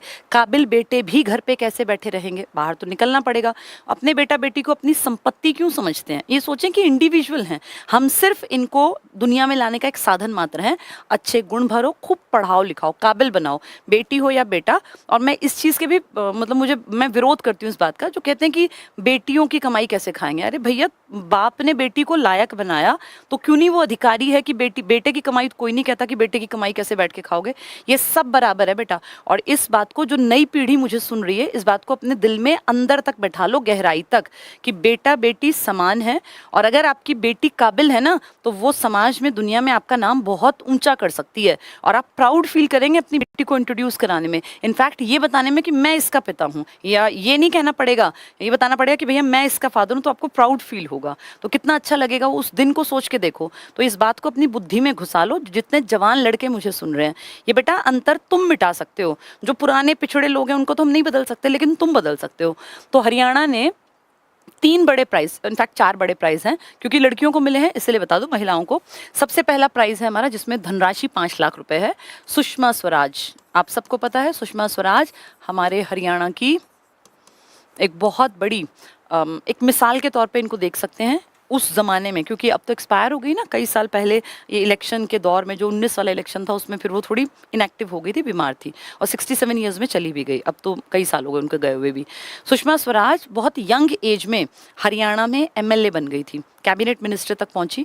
नेशनल लेवल पे बात करूं तो विदेश मंत्री रही हमारी सुषमा स्वराज, जो मोदी जी का पहला टेन्योर था 14 से 19 वाला। हमारे हरियाणा के लिए प्राउड की बात है, हमारे हरियाणा में जन्मी एक महिला हरियाणा में भी मिनिस्ट्री में रही यंग एज में, 25 साल में, और फिर सूचना प्रसारण मंत्री भी बनी, विदेश मंत्री भी बनी। और क्या दबंगई से अपनी बातों को रखती थी। उनके बात करने का जो लहजा था वो इतना ज़्यादा अट्रैक्टिव था कि उनकी स्पीच सुन के कोई आदमी सो नहीं सकता। उनकी आवाज़ में वो ताकत थी कि सामने वाले को जगा दे। और ऐसी जो वो जो लेडी बोलती थी ना, मैं सच कहूँ तो मैंने पूरी जितनी औरतों को सुना है, अगर मैं राजनीति की बात करूं, मैं एक अलग लॉबी को निकाल रही हूँ, सिर्फ राजनीति की बात करूं, तो उसमें सबसे ज़्यादा जो अपनी बात को ठीक से रखने का जिसके अंदर हुनर था, वो सुषमा स्वराज थी। सुषमा स्वराज के बात करने का तरीका इतना प्रभावी था कि वो विदेश मंत्री बनी तो लगता था कि जहाँ बात करती होंगी लोग अवॉइड कर ही नहीं सकते। और कितनी सादगी से अपना साधारण सा पहनावा, तो हरियाणा के एक झलक उनके अंदर अंत समय तक दिखती रही थी। चलिए, सुषमा स्वराज, इनके नाम के प्राइज दिए जा रहे हैं, अभी स्टार्ट हुए हैं कुछ साल पहले ही, और ये बेटा दिए जाते हैं 5 लाख रुपए। इस बार हमारे हरियाणा में सुषमा स्वराज का जो नाम पे पुरस्कार दिया गया, वो 2 मतलब कैटेगरी अगर बताऊं तो जैसे सुषमा स्वराज की एक हो गई, एक इंदिरा गांधी की हो गई, एक कल्पना चावला की हो गई, ऐसे अलग अलग हैं। तो पहले सुषमा स्वराज जी के बात कर लेते हैं। ये प्राइज पहले तीनों बता देती हूँ, फिर नाम, क्योंकि नाम एक जैसे से हैं। सुषमा स्वराज, इसके बाद मैंने क्या बताया आपको, इंदिरा गांधी के नाम पर। अब आप खुद समझ सकते हैं, ये बीजेपी के राज में स्टार्ट हुआ होगा, ये कांग्रेस के राज में। तो इंदिरा गांधी जी के नाम पर प्राइज है। इसमें दिए जाते हैं बेटा 1.5 लाख रुपए। उसमें सबसे बड़ा है सुषमा स्वराज का 5 लाख रुपए, ठीक है। इसके बाद एक है हमारी जो सब पूरे देश के लिए प्राउड थी, कल्पना चावला, हमारे करनाल की एक ऐसी लड़की जिसने उस ज़माने में जब लोग बेटियों को पढ़ाते तक नहीं थे, बोझ समझते थे कि भैया हमारे घर से किसी तरह चली जाए, फिर आगे जो है अगले संभालें। कल्पना चावला के फादर को सल्यूट है, अभी पीछे एक्सपायर हुए हैं, कि उन्होंने उस टाइम पर अपनी बेटी को इतना पढ़ाया, इतना फेथ दिखाया इस लड़की में कि ये आगे बढ़ी और नासा में इनका सिलेक्शन हुआ। और फिर वहाँ 3-4 साल रह के इनको STS 87 जो इनका अभियान दल गया था, उसका नाम था, उसमें जाने का मौका मिला और दोबारा गई STS 107 में।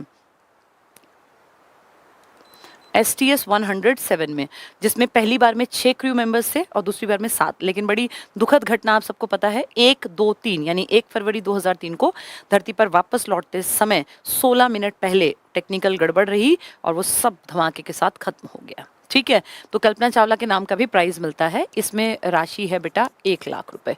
ये इंपॉर्टेंट है। अब इनमें से एक एक के बारे में जान लेते हैं। पहले प्राइज मनी और मैंने नाम बता दिया। सबसे पहला प्राइज है हमारा इंदिरा गांधी के नाम का। तो इंदिरा गांधी के नाम नहीं, पहले सबसे पहले सुषमा स्वराज का, क्योंकि वो बड़ा है ना। सुषमा स्वराज, ये पुरस्कार मिला है बेटा इस बार शांता रंगा जी को, जो करनाल जिले की हैं। ठीक है, पहला बड़ा प्राइज। दूसरा कौन सा बताया, जो कांग्रेस के टाइम का है, इंदिरा गांधी इनके नाम पर पुरस्कार है। और ये पुरस्कार इस बार मिला है 2 लोगों को। यहाँ लिख देती हूँ दोनों के नाम। एक का नाम है बेटा उनमें से बाला वर्मा, और एक का नाम है हमारा बड़ा कॉमन सा नाम था, अभी दिमाग से निकला, हाँ ये अपना जींद की थी, रेखा। अब ये जो नाम होते हैं ना, ये ऐसा नहीं कि आपको सालों साल याद रखने हैं, बस अब सुन लो, 5-7 दिन बाद आए तो टिक कर देना बस, उसके बाद बेशक भूल जाना, अगले पेपर में याद रखना। लेकिन फिर अगला पेपर भी जल्दी होगा। CET का आपको बता दूं, दूसरा पेपर बहुत जल्दी ही होगा। सरकार प्रोसेस चला रही है और सरकार 50,000, आपने अगर सुना हो, 50,000 लोगों की भर्ती विद इन फ्यू मंथ्स करेगी। और सरकार को पता चल गया, अब जगह जगह देखा अपने स्टेज से क्या कहते हैं वो, कि भाई हरियाणा में सिर्फ एक वाक्य ने सरकार बनाई है, बिना खर्ची बिना पर्ची। तो ये ना स्टूडेंट्स को समझना पड़ेगा कि ये पेपर होने के 1-2 दिन बाद ठीक है, आराम करना, ज़रूर करना, क्योंकि बहुत थक जाओगे उतना पढ़ के और वो सब करके। लेकिन 1-2 दिन बाद फिर से उठ जाना। जिसका पेपर बढ़िया गया कि यार मेरा तो आना ही आना है, मैंने बहुत बढ़िया पेपर दिया, मेरी मेहनत इतनी थी, तो सेकेंड पेपर की तैयारी में साथ ही। ऐसा ना हो फिर पेपर फिर 20 दिन बाद आ जाओ, फिर तुम बैठे रह जाओ। तैयारी तब तक पूरी नहीं है जिस दिन तक तुम ज्वाइनिंग पे ना चले जाओ। जिस दिन ज्वाइनिंग हो जाए तब सोचना बस अब तैयारी पूरी। उसके बाद मन करे आगे बढ़ने का, तैयारी कंटिन्यू करना, ना मन करे भाई संतुष्टि का लगे कि हाँ इतने में हो गया तो ठीक है, वहीं छोड़ देना। चलिए, तो ये 2 को मिला, बाला और रेखा को। और जो हमारी ये बाला वर्मा जी, ये हिसार की हैं बेटा, और रेखा है हमारे जींद की। ठीक है, अब जैसे 2-2 के जोड़े में नाम आ जाएंगे, वो टिक करना पड़ जाएगा, 1 नंबर मुफ्त का है, क्या पता आ जाए। तीसरा जो पुरस्कार है कल्पना चावला जी के नाम पर जो था, कल्पना चावला पुरस्कार, ये मिला है हमारी मीनू को। ठीक है, और ये कहाँ से है मीनू, ये है बेटा अपनी चरखी दादरी से, जो सबसे लेट बना है अपने यहाँ पर ज़िलों के नाम पर। अब ये पेपर में आ सकते हैं। इनको याद करने का तरीका क्या है, मैंने आज क्लास में भी ये कराया था। इनको याद करने का एक छोटा सा ट्रिक सुन लो, क्योंकि बेटा ये ऐसे याद रखना बड़ा मुश्किल है।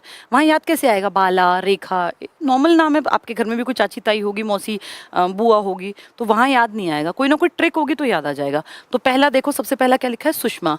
इसमें स दिखाई दे रहा है सुषमा में, इसमें श दिखाई दे रहा है। भाई एक ही तो परिवार के हैं, स और श। 5 लाख रुपए वाला सबसे बड़ा सुषमा, तो सुषमा के साथ शांता, स श, सुषमा शांता। ठीक है, और अगला क्या है, इंदिरा गांधी वाला 2 लोगों में बटा है। ये 2 लोगों में बटा है, और इंदिरा गांधी की दोनों नाम जो है ना बड़े कॉमन है, हमारे घरों में मिलते हैं ऐसे नाम, बाला रेखा नॉर्मल से नाम है। फिर याद कैसे करेंगे, एक तो दोनों नॉर्मल नाम है, इनके जिले कैसे याद करोगे। अच्छा, शांता जो है ना, हमारे पिछले CM सिटी, करनाल तो था ना अपना, शांता देवी जी यहाँ से हैं, जहाँ से हमारे पिछले CM थे, कौन, खट्टर जी। तो फिर शांता रंगा करनाल, और कौन सा प्राइज मिला, सुषमा, स श, और हमारी CM सिटी पिछली। इंदिरा गांधी के नाम पे 2 हैं। बाला जो है ना, बाला जिस घर में देखो उसी में बाला नाम मिलेगा, किसी ना किसी, जो 50+ की औरतें होंगी उनमें से ढेरों के नाम देखना, बाला, राज बाला, अपने शशि बाला, और पता नहीं कितनी कितनी बालाएं साथ में। तो बाला पहले कल्चर था, नाम के आगे लड़की के बाला लिखवाते थे। तो यहाँ बाला जो है हमारी, हर घर में आप देखोगे, हर घर में ही सार मिलेगा, कि भैया हर घर में कोई ना कोई मिल जाएगा आपको। सार मतलब एक इकट्ठा, तो हर घर में सार मिलेगा, हिसार मिलेगा, हर जगह बाला बाला बाला, किसी की बुआ, किसी की चाची, किसी की ताई, किसी की मामी। नेक्स्ट क्या लिखा है, रेखा हीरोइन है, सब जानते हैं, और आज भी अपनी ब्यूटी के लिए और ग्रेसफुल तरीके से जो अपने आप को कैरी करती हैं, आज इतनी उम्र में जाके जब हम उनको देखते हैं तो हमें लगता है कि भाई उस एज तक अपने आप को इतना बेहतरीन ढंग से स्टेज पे कैरी करना, मतलब फिजिकली आप कितनी सारी आपको अंदर ही शरीर में प्रॉब्लम एज के साथ तो आ ही जाती हैं, लेकिन आपके चेहरे की वो जो मुस्कान है वो दिखाती है कि आप बहुत जिंदा दिल हैं। तो जो रेखा है ये आज भी जिंदा दिल है, जीन से याद कर लो। बाला हर घर में ही बैठी हैं, बाला नाम की महिलाएं, तो हिसार हर घर में ही हिसार, और रेखा जो है वो आज भी जिंदा दिल हैं, तो जीन से याद कर लेना। नेक्स्ट है बेटा कल्पना चावला। कल्पना चावला का आपने जहां फोटो देखा होगा हमेशा एक स्माइल उनके चेहरे पे देखी होगी, हमेशा एक स्माइल। तो कल्पना चावला, ये मीनू जो है, एक मिनट, मैंने शायद आपको हाँसी लिखना था, मैंने शायद मैंने क्या बोल दिया, चरखी दादरी बोल दिया था, चलो ठीक है, वो मैंने गलत बोल दिया बेटा। इनके चेहरे पे हमेशा स्माइल दिखेगी, हमेशा आपको जहां दिखेंगी हंसती हुई दिखेंगी। इनकी जितनी पिक्चर्स आपको दिखती देखा, हल्की सी एक स्माइल इनके चेहरे पे रहा करती थी, तो उससे याद कर लेना। कल्पना चावला का जो मीनू है जिनको प्राइज मिला है ये हाँसी की हैं। जिले भी हो सकता है पेपर टफ बनाने के लिए पूछ लें, कायदे से पूछने नहीं चाहिए, क्योंकि इन लोगों के नाम ठीक है बहुत बड़े काम के होंगे, मैं मना नहीं कर रही, लेकिन बेटा ऐसे ढेर जिले याद करना बच्चे के लिए दिक्कत होता है, किसी भी स्टूडेंट के लिए। अब लेकिन एक नंबर कैसे गवाए, और ये दिखता है कि 8 मार्च भी अभी गया था, और ये प्राइस भी इंपॉर्टेंट है, तो इसलिए हमें ट्रिक से याद करने पड़ेंगे। यानी हमें यहाँ पर 3 महिलाओं के बड़े, जिनका बड़ा योगदान है समाज में, सुषमा स्वराज मैडम का, इंदिरा गांधी का और कल्पना चावला का। कल्पना चावला हमेशा हंसती दिखती थी, तो हाँसी से कौन है, मीनू। इंदिरा गांधी के नाम पर 2 हैं, 2 कौन कौन है, एक तो हर घर में बैठी हैं वो बाला, और एक क्या था, जिंदा दिल है या आज भी जिंदा है, रेखा। और जो सबसे पहला था जो अपनी सुषमा स्वराज मैडम थी, शांता। शांता मैडम कहाँ से हैं, जहाँ से हमारे पिछले सीएम थे, करनाल से। तो अगर ये ना भी लिखा हो तो भी आपको आता हो। कल्पना चावला का पुरस्कार मीनू को मिला, हंसती रहती थी तो हाँसी, और रेखा जो है आज भी जिंदा है, जींद की हैं। बाला हर घर में ही हैं, तो हिसार, बाला हिसार से, और रेखा जिंदा दिल तो जींद से। ये किसके नाम पर है, इंदिरा गांधी। और सबसे बड़ा प्राइज जो सुषमा स्वराज जी के नाम पर है, जो हमारी सूचना प्रसारण मंत्री भी रही, जो हमारी विदेश मंत्री भी रही, हरियाणा के कैबिनेट में भी रही, यंग थी बहुत, तभी उनको एमएलए बनने का मौका मिला, एमपी बनी, और मंत्री के कितने बड़े कैबिनेट, तो बहुत बड़ा रैंक हो जाता है ना, विदेश मंत्री वहां तक पहुंची। तो उनका अगर पूछेंगे सुषमा स्वराज का, तो स से श कर लेना, शांता। तो अगर हिसार कहेंगे, हिसार हर घर में कौन है, बाला। जींद जिंदा दिल कौन है, रेखा। हमेशा मुस्कुराती कौन दिखती थी, हंसी जिसके चेहरे पर थी, मीनू, कल्पना चावला। और अगर स कहेंगे सुषमा, तो शांता। ठीक है, चलिए 2-3 बातें और बता दूं, टाइम तो हो गया ज़्यादा, पर कोई बात नहीं बेटा, ये टॉपिक बहुत इंपॉर्टेंट है। इस क्लास में से अगर 1 नंबर कहीं से बन गया तो ये लगा लो कि भैया उम्मीद है कि चांसेस की वो पूछ लेंगे महिला दिवस के ऊपर। 2 इंपॉर्टेंट टॉपिक और करा देती हूँ। एक है बेटा लिंगानुपात का। लिंगानुपात बढ़ गया, ये तो दावा हम कर रहे हैं। तो कहाँ कोई कोई ना ज़िले ज़्यादा काम करते हैं, तो उनको हर साल ना सम्मानित किया जाता है कि भाई आपके ज़िले ने बड़ा प्रोग्रेस की, जिस कारण हमारी एवरेज बढ़ गई। आज 906 की बात कर रहे हैं ना हम लोग, अब जून 2025 में। तो कहीं ना कहीं किसी न किसी ज़िले ने ज़्यादा काम किया, तो उनको हर साल ना थोड़ा थोड़ा जैसे प्रमोट करने के लिए, एक मोटिवेशन के लिए, उन ज़िलों के जो डीसीज होते हैं ना, इनको सम्मानित करवा दिया जाता है कि भाई आपके ज़िले ने बहुत अच्छा, क्योंकि आपको पता है कि हर बच्चे के जन्म के बाद मेडिकल तो सारा डाटा जाता ही है, हर अस्पताल में बच्चा कहीं तो जन्म लेगा ना, अस्पताल में। अगर गांव में आज भी कुछ मूर्ख लोग हैं जो गांव में, जिनके बच्चे जो है, बच्चों को कितना रिस्की होता है गांव में बच्चा पैदा करवाना, फिर भी अगर है तो आप देखिए गांव में भी वो हेल्थ वर्कर्स घूमती हैं, वो आपके बच्चे का कब पैदा हुआ और उसको वैक्सीनेशन टाइम पर, और ये सब देखती हैं ना। तो यानी हर बच्चे का, वैसे भी आप देखिए ना, बेसिक चीज़ है, बच्चे का जन्म प्रमाण पत्र तो बनवाना पड़ेगा, वरना स्कूल में एडमिशन ही नहीं होगा, कुछ बनेगा ही नहीं उस बच्चे के नाम पर। तो इसीलिए सरकार को सब पता है। तो देखते हैं किस जिले में लड़कियों की संख्या बढ़ी है, तो वहां के डीसीज को बुला के सम्मानित करते हैं और कुछ पैसे दे देते हैं नगद, कि भाई इसके लिए, इस प्रोजेक्ट पे आप और काम कर लो। तो वो जैसे 5 लाख दे दिए, 3 लाख दे दिए, 2 लाख दे दिए, ऐसे करके। तो हमारे लिंगानुपात में जो सबसे बढ़िया सुधार करके दिखाया, जो सबसे करंट में जिन जिलों को मिला है, उनमें सबसे पहला है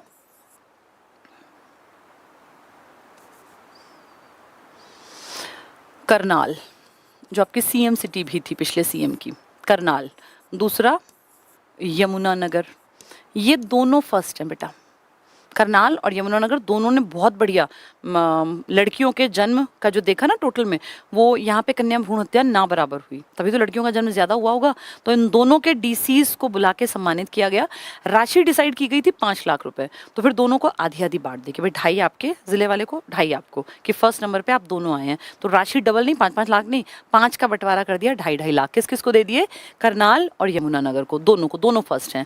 थर्ड नंबर पर रहा महेंद्रगढ़।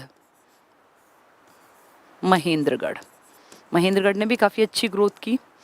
और फोर्थ नंबर पर रहा आपका भिवानी। ठीक है, चारों इंपॉर्टेंट है बेटा। वैसे तो रैंक तो 3 है, लेकिन चौथा फर्स्ट में भी तो बैठा है ना एक डबल, इसीलिए। तो सबसे ज्यादा लिंगानुपात जो बढ़िया रिजल्ट दिखाया वो स्टार्टिंग में 2 ने, किस किस ने, करनाल और यमुनानगर में, उसके बाद महेंद्र और भिवानी। ठीक है, ये हैं वो जो लिंगानुपात में टॉप में हैं। दूसरा एक और बना लेते हैं, एक सेकेंड टॉपिक है तो बहुत सारे, लेकिन मैं आपको करा देती हूँ लिंगानुपात के साथ। एक्चुअली बहुत ज़्यादा ऑप्शंस हैं, जो मेन है सिर्फ वो पढ़ा देती हूँ। एक पोषण वाला करा देती हूँ। पोषण मतलब न्यूट्रिशन। ये बच्चों के लिए है। महिला और बाल विकास डिपार्टमेंट तो एक ही है ना बेटा, तो बच्चों के लिए भी। अब जैसे क्रैश खोलने की बात थी वो बच्चों के लिए थी, वो नई शिक्षा नीति वाली बात थी आंगनवाड़ी की, वो बच्चों के लिए थी। तो महिलाओं के साथ बच्चों के साथ तो एक साथ मान के चलिए। पोषण की बात करें, 0 से 6 साल के बच्चों को अपने ज़िले में किसने उनके स्वास्थ्य के लिए बहुत बढ़िया काम किया, तो उनको भी प्राइज़ मिले। भाई बच्चों के अगर स्वास्थ्य पर काम होगा तभी तो फ़ायदा है। भाई एक ताकतवर देश समाज बनाने के लिए बच्चा ताकतवर भी तो हो, हेल्दी तो हो। अब ऐसे बच्चे हैं जिनको बीमारियां लगी पड़ी हैं, अस्पताल भरे पड़े, तो देश का विकास कैसे होगा। जिस देश में अस्पतालों में भीड़ बढ़ती जाती है वो देश गरीबी की तरफ जाता है। जहाँ अस्पतालों में भीड़ कम होगी वो देश ग्रोथ करेगा, क्योंकि अगर अस्पतालों में भीड़ ज़्यादा है तो ऑब्वियस सी बात है वो कमा नहीं रहे हैं, और जो कमा नहीं रहे हैं वो देश पर बोझ ही बनेंगे। फिर क्या करेंगे। एक एज के बाद अस्पताल जाना ठीक है, लेकिन अगर 10, 12, 15, 18, 20, 25, 30, 40 तक के लोग अस्पतालों के चक्कर काट रहे हैं तो फिर देश का नुकसान है ये। पोषण की बात करें तो पोषण में 3 जिलों को इस बार फर्स्ट, सेकंड, थर्ड प्राइज मिला है। सबसे पहला मिला है, जैसे पोषण कहें किसी को कि बेटा ये खाना खा लो बढ़िया, तो बच्चे खा के राजी थोड़ी ना है। हर बच्चा चाहता है चॉकलेट खा लूँ, कोल्ड ड्रिंक पी लूँ, या मोमोज खा लूँ, चिप्स खा लूँ, कुरकुरे खा लूँ।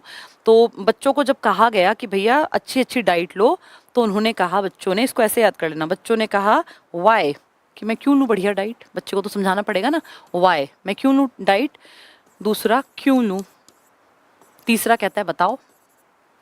तो एक बच्चे को कहा कि बेटा 0 से 6, महिला तो समझ सकती है भाई अच्छा खाना खाना चाहिए, लेकिन एक बच्चे को तो नहीं समझा सकते ना। अब आप उसको कह रहे हैं बेटा न्यूट्रिटिव खाना खा ले, ये स्प्राउट्स खा ले, ये जो है दलिया खा ले, तो उसको थोड़ी ना पसंद आएगा। तो बच्चा कह रहा है न्यूट्रिशन के उसमें कि वाई मैं क्यों खाऊं, वाई क्यों खाऊं, तो वाई क्यों खाऊं बताओ। अपने पेरेंट्स से क्वेश्चन करा कि मैं क्यों खाऊं, तो ये वाई का मतलब क्या हो गया, यमुनानगर, KU का मतलब कुरुक्षेत्र, और B का मतलब भिवानी। ऐसे याद करना आसान हो जाएगा, क्योंकि यहाँ और यहाँ मिक्स दिखेंगे तुम्हें। लिंगानुपात कहेंगे तो लड़कियों की बात कर रहे हैं, और पोषण कहेंगे तो बच्चों की बात कर रहे हैं। लिंगानुपात में हमारे 4 कौन हैं, हमारे 4 हैं करनाल, यमुनानगर, महेंद्रगढ़, भिवानी। ठीक है, और अगर कहेंगे पोषण तो बच्चा कह रहा है वाई मैं क्यों खाऊं बताओ, तो वाई यमुनानगर, KU कुरुक्षेत्र, और B का मतलब भिवानी। अब थोड़ा सा ध्यान देना, इनमें कुछ सिमिलैरिटी है। देखो जो ये यमुनानगर है यहाँ भी फर्स्ट है और यहाँ भी फर्स्ट है, यानी लिंगानुपात में भी यमुनानगर ने बढ़िया काम किया मेल फीमेल वाले में, और पोषण पे भी यमुनानगर ने बहुत बढ़िया काम किया, दोनों में फर्स्ट है वो। और ध्यान से देखो, इसमें तीसरा भिवानी है, यहाँ भी तीसरा भिवानी है। इसका मतलब भिवानी ने लिंगानुपात पे भी काम किया और भिवानी ने पोषण पे भी काम किया। तो फर्स्ट और थर्ड तो दोनों सेम है, बीच का आंसर बदलेगा। बीच में यहाँ क्या आएगा, महेंद्रगढ़, लिंगानुपात में महेंद्रगढ़, और जब पोषण वाली बात होगी तो वहाँ आ जाएगा कुरुक्षेत्र। तो फर्स्ट और थर्ड तो दोनों बराबर है, यमुनानगर यमुनानगर, भिवानी भिवानी, बस बीच की बेल्ट बदल देना। अगर न्यूट्रिशन की बात करेंगे तो कुरुक्षेत्र, भाई वो पूछ रहा क्यों खाऊं, और अगर यहाँ बात करेंगे तो महेंद्रगढ़। इसमें टॉप में 2 हैं, करनाल भी है और यमुनानगर भी। ठीक है, उम्मीद करती हूँ ये सारा तुम्हें समझ में आ रहा होगा। पेपर में ये क्वेश्चन आएंगे ना एक एक नंबर, तब धीरे धीरे ऐसे बेटा मेहनत से जुड़ता है, पता थोड़ी होता किसी को क्या आएगा, बहुत पढ़ना पड़ता है, फिर क्या पता कौन सा क्वेश्चन वहाँ ठीक बैठ जाए जो आपको लगे कि यार ये तो मैंने तैयार किया था। और जिस दिन आपकी किस्मत ने धक्का लगाया ना, उस दिन ज़्यादातर वही क्वेश्चन आपको पेपर में मिलेंगे जो आप पढ़ के गए होंगे। और अगर किस्मत थोड़ी एंटी चल रही होगी तो आपने ज़्यादा पढ़ा होगा तब क्वेश्चन बनेंगे। चलिए, ब्रांड एम्बेसडर आज मुझे नहीं पढ़ाने थे, इसी फाइल में नहीं ये तो हो गया ना पुरस्कार वाला, तो मेले नहीं, दूसरी खोल दो पहले, ये मेले वाला कल टॉपिक करा दूंगी, कल मेले और ये सब पढ़ाऊंगी बेटा। हाँ इसको उसमें कर दे, ठीक है। देखो मार्च के हैं क्योंकि महिला और बच्चों वाले हैं ना, तो इसलिए मार्च को हमने थोड़ा फोकस किया। 2025 में प्राइजेस जो ये मिले हमें सुषमा स्वराज के नाम पर, इंदिरा गांधी के नाम पर, कल्पना चावला हंसती रहती थी हाँसी से मीनू, और इंदिरा गांधी 2 महिलाएं, कौन सी थी वो, हमारे घरेलू से नाम थे, एक रेखा और एक बाला। बाला हिसार में, रेखा जिंदा दिल है, और शांता स से सुषमा स्वराज 5 लाख वाला। चलो अन्य घोषणाएं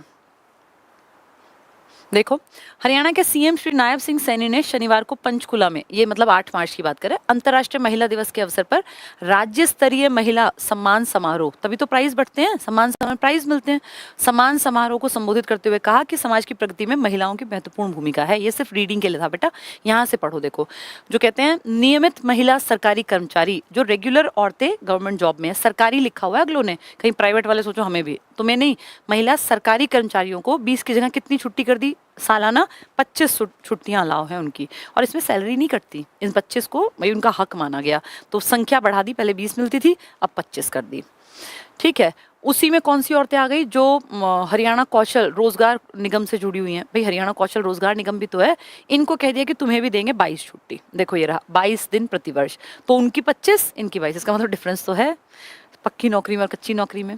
फिर क्या कह रहे हैं, हरियाणा में महिलाओं को डेयरी इकाइयों के लिए, जो डेयरी से जुड़ा काम, भाई पशुपालन करना चाहती है, मछली पालन करना चाहती है, मधुमक्खियां पालना चाहती हैं, शहद का काम करना चाहती हैं, छोटे काम है, या मुर्गी पालन, तो उनको कह दिया 1 लाख तक का ऋण देंगे, कोई ब्याज नहीं लेंगे। ये रहा देखो 1 लाख रुपए तक का ब्याज मुक्त ऋण दिया जाएगा, ताकि महिला कृषि वृद्धि योजना की महिलाएं भी खेती में आए और इंडिपेंडेंट आए। ये नहीं कि पति के पीछे पीछे तसला लेके चल पड़ी है, फावड़ा लेके, इंडिपेंडेंट की मैं डिसीजन मेकर हूँ, मैं काम करना चाहती हूँ। भाई एक तरह का छोटा बिजनेस ही मान लो ना इसको भी, ठीक है। हम ये नहीं कह रहे कि वो बिजनेस वुमेन बन गई है, लेकिन कम से कम इनिशिएटिव तो ले सकती हैं।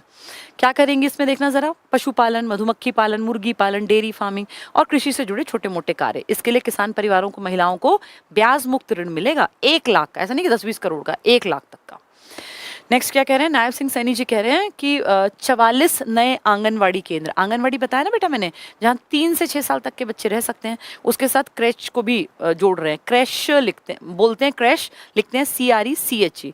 तो वहाँ क्या है, कोई भी वर्किंग औरत अपने बच्चे को सेफ सिक्योर, कि भाई यहाँ मेरा बच्चा ठीक है, और उनको जो खाने पीने का आप चाहते हैं देना, वो आप दे के आ सकते हैं। आजकल हर जगह CCTV है, आपके फ़ोन में भी वो खुल सकता है कि मेरा बच्चा इस टाइम पे क्या कर रहा है। पहले लोग बड़ा डरते थे कि भाई बच्चे को, बहुत ये भी फेमस था कि बच्चे को नशे की गोली सुंघा देते हैं, बच्चा सोता रहता है।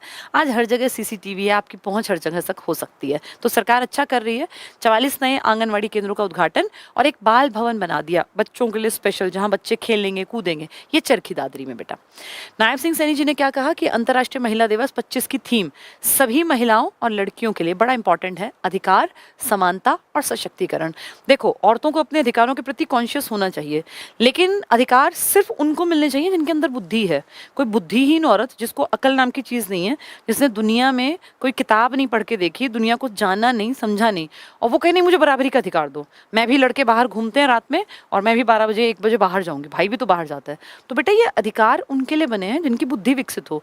अल्प विकसित बुद्धि की महिलाओं को, लड़कियों को, बेटियों को बराबरी का अधिकार देने से पहले उनकी बुद्धि का विकास करना पड़ेगा। पढ़ लिख के वो इतनी काबिल तो बने कि अपने देश को, व्यवस्था को, समाज को समझ सकें, और जहाँ कमियां हैं उन कमियों को दूर करने के लिए काम कर सकें। तो ये भी समझना पड़ेगा कि यहाँ अंधाधुंध सबको बराबरी पर नहीं रख सकते हो। सबसे पहले उनको पढ़ा लिखा के बराबरी पर लाने के लिए उनकी बुद्धि तो विकसित करो। अगर बुद्धिहीन है, गलती से कहीं भाई ने, पिताजी ने, पति ने 2 नंबरी 400 BC करके कहीं से डिग्री ले ली, भैया ये भी ये पास है, ये B.Ed है, अब ऐसी डिग्रियां सबको पता है बिकती हैं, तो ये देखना चाहिए कि क्या वो उनका बौद्धिक विकास हुआ। वो रहेंगी तो उतनी ही मूर्ख जिन्होंने इस तरह की डिग्रियां खरीदी हैं। तो उनको आप अधिकारों की डिमांड अगर वो करने लग जाएंगी तो फिर ये गड़बड़ियों वाले ही काम होंगे। अब तुमने नोटिस किया है ज्यादातर लोग जो हैं, मतलब कुछ लोग तो खैर एक्सेप्शनल होते हैं, पर जो मेरा विचार है कि अधिकारों के नाम पे ना आजकल लड़कियां जो हैं, औरतें, वो असलियत को नहीं समझ पा रही हैं। अधिकार के आप काबिल हैं, अगर काबिल हैं तो अधिकार मिलना चाहिए। लेकिन अगर आप में कोई काबिलियत ही नहीं है, आपको बेसिक चीज़ों की समझ नहीं है, और आप कहें कि जैसे भाई की ज़िंदगी है वैसे मेरी भी होनी चाहिए, कि भाई अगर 12 बजे आ रहा है काम पे से तो मैं भी ऐसी नौकरी करूंगी जहाँ से 12 बजे आ सकते हैं, तो ये तो समझने की बात है ना कि आपके समाज का स्ट्रक्चर कैसा है। ठीक है, बराबरी होनी चाहिए, विदेशों में है, लेकिन फिर वहाँ लोगों की मानसिकता भी वैसी है। इस बात को भी समझना चाहिए कि हमें समानता के लिए कब जाके समानता प्रॉपर आएगी, अभी टाइम लगेगा। काफ़ी हद तक आ गई, लेकिन 100% आने में बेटा समाज का स्ट्रक्चर बदलने में समय लगता है। ये कोई एक दिन का नहीं है कि झंडा उठा लिया समानता समानता, फिर नीले ड्रमों जैसी कहानियां हो रही हैं समानता के नाम पे, या वो मेघालय शिलोंग में जाके समानता के नाम पे। ये कैसी समानता है? और क्या ऐसी समानता आपको अपने भाई के लिए चाहिए? नहीं चाहिए तो फिर कैसी समानता? तो पहले इनका बौद्धिक विकास करो, जो इन महिलाओं का करना पड़ेगा। मैं ये नहीं कह रही कि सभी ऐसी हैं, जो पढ़ी लिखी काबिल है, जिनके फादर ने अपनी बेटियों पर काम कर रखा है ना, उनको समानता मिल सकती है, क्योंकि पिता ने अपनी बेटी को काबिल बना दिया। लेकिन जो अपने घर से मूर्ख उठ के चली आई थी, और अब पति ने भी उसको ना पढ़ाया ना लिखाया ना कुछ किया, घर वाले बोझ समझ के किसी के पल्ले बांध आए, और फिर आगे भी उन्होंने झाड़ू पोछे बर्तन कपड़े ताकि उसको सीमित रखा, तो फिर उसकी समानता कैसे दे पाओगे? तो पहले उसको जागरूक तो करो, पढ़ लिख तो जाए, कम से कम समझे दुनिया को। और इस लीपा पोती में लिपस्टिक लगा ली और बालों में वो कर लिया, बस इनसे दुनिया नहीं चलती है। तो अधिकार की बात करना अच्छी बात है, लेकिन उसके लिए थोड़ा इसको जगाना पड़ेगा। तो समानता, अधिकार और सशक्तिकरण, सशक्त बनाओ। ये सशक्त कैसे बनेंगे? सबसे बड़ी ताकत क्या, सबसे बड़ा हथियार क्या? ज्ञान। ज्ञान से सशक्तिकरण होगा। सशक्तिकरण ये नहीं होता कि मेरा पति बहुत अमीर है, मैं महंगी ब्रांड की लिपस्टिक ले लूं, या मैं महंगा पर्स ले लूं, और मैं महंगे जूते चप्पल ले लूं तो मैं सशक्त हूं। ये तो मूर्खता है। इसलिए तो औरतों की बेइज्जती होती है। विदेशों में महिलाएं आपने देखा है पढ़ लिख के आगे बढ़ती हैं, और यहाँ इंडिया में पढ़ लिख के भी उसी लीक पर रहना है कि भैया कमाने वाला आदमी मिल जाए, हमें बस ऐश करनी का जो है वो लाइफ चले, उसको वो अच्छी मानती हैं। तो उनको दिमाग से सशक्त बनाओ, दिमाग को खोलो जरा सा। मुख्यमंत्री साहब ने क्या कहा कि 64,500 स्वयं सहायता ग्रुप है। ये देखो, ये गरीब औरतें भी तेज दिमाग हैं, ये वो हैं जो सेल्फ हेल्प ग्रुप बना रही हैं। ऐसा नहीं है कि हर ये मूर्खों की ना श्रेणी अमीरों में भी मिलेगी, मिडिल क्लास में मिलेगी और गरीबों में भी। और तेज दिमाग औरतें अमीरों में भी मिलेंगी, मिडिल क्लास में भी और गरीबों में भी। हर जगह हर तरह के लोग हैं, हर धर्म में, हर जात पात में, हर जगह आपको अलग से दिखता है कि हर तरीके के लोग हैं। तो ये देखो गरीब औरतें कितना बढ़िया काम कर रही हैं। 64,500 स्वयं सहायता समूह है आपके हरियाणा में वर्तमान में। महिला स्वयं सहायता समूह अब 5 लाख रुपए तक के ऋण। तो इन्होंने इतना फेथ इकट्ठा कर लिया कि बैंक इनको रुपए देगा, 5 लाख तक का ऋण देने को तैयार है। ऐसे आपके हरियाणा में ग्रुप्स चल रहे हैं, self help group. Muhammad Yunus मैंने बताया 2006 में शांति का नोबेल मिला। शांति के नोबेल की इंपॉर्टेंस सबसे ज्यादा होती है, पैसे सबको बराबर मिलते हैं, पर एक बात होती है इज्जत ज्यादा किसकी, तो वो शांति के नोबेल की है। वो ओस्लो में दिया जाता है, नॉर्वे की कैपिटल में, बाकी सारे स्वीडन की कैपिटल स्टॉकहोम में। तो सोचो पड़ोसी बांग्लादेश में एक आदमी ने करोड़ों करोड़ों लोगों को सेल्फ हेल्प ग्रुप से जोड़ दिया। तो हमारे हरियाणा में हम प्राउड से कहते हैं 64,500 तो आज की डेट में है और लगातार बढ़ रहे हैं। तो इसमें क्या फायदा? 5 लाख रुपए तक के ऋण पर स्टैंप शुल्क में छूट के लिए पात्र हैं कि इतने तक का अगर लेंगे तो उनको स्टैंप शुल्क नहीं देना। इसके अतिरिक्त पिछले 4 महीनों में 252 डिपो, कौन से डिपो बताए? राशन वाले। तो औरतों को 33%, अगर 300 बट रहे हैं तो 100 औरतों को मिलेंगे, ताकि वो कुछ कमा पाएं। जो औरतें कमाती हैं ना बेटा, वो फालतू के नखरे भी नहीं करती हैं। उनको पता होता है कि समाज जो है ना वो बुद्धि के साथ चलता है। ये फालतू के जो चीजें होती हैं ये आती भी तभी दिमाग में जब आप खाली बैठे होते हैं। जब आप पढ़ना लिखना काबिलियत इकट्ठी करना शुरू करेंगे तो आपके शौक भी इस तरह के फालतू के होंगे नहीं। 252 डिपो बांट दिए, उनमें से देखो क्या कहते हैं, 33% राशन डिपो औरतों को दिए हैं। यानी औरतों को आगे लाने के लिए सरकार काम कर रही है। ठीक है, नेक्स्ट है, वर्तमान में राज्य में 572 आंगनवाड़ी बताया ना, जो औरतें वर्किंग है उनके लिए क्रैश के रूप में भी काम कर रही हैं। 572 आंगनवाड़ी केंद्र क्रैश के रूप में, ये श लिखा बोलते टाइम श बोलना होता है, क्रैश के रूप में काम कर रहे हैं।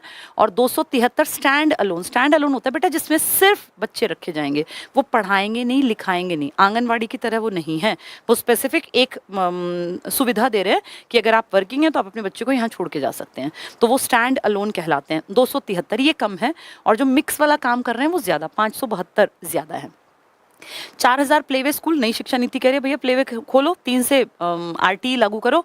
तो ये प्लेवे स्कूल 4,000, संख्या इस वर्ष 8,000 तक बढ़ा देंगे, क्योंकि नई शिक्षा नीति लागू करनी है ना, तो प्लेवे स्कूल तो बढ़ाने पड़ेंगे, क्योंकि वो 5 साल वाले बच्चे प्लेवे में तो बैठेंगे। तो हम कह रहे हैं कि हम इसकी संख्या बढ़ा के 8,000 तक लेके जाएंगे। अभी कितनी है आपकी? 4,000।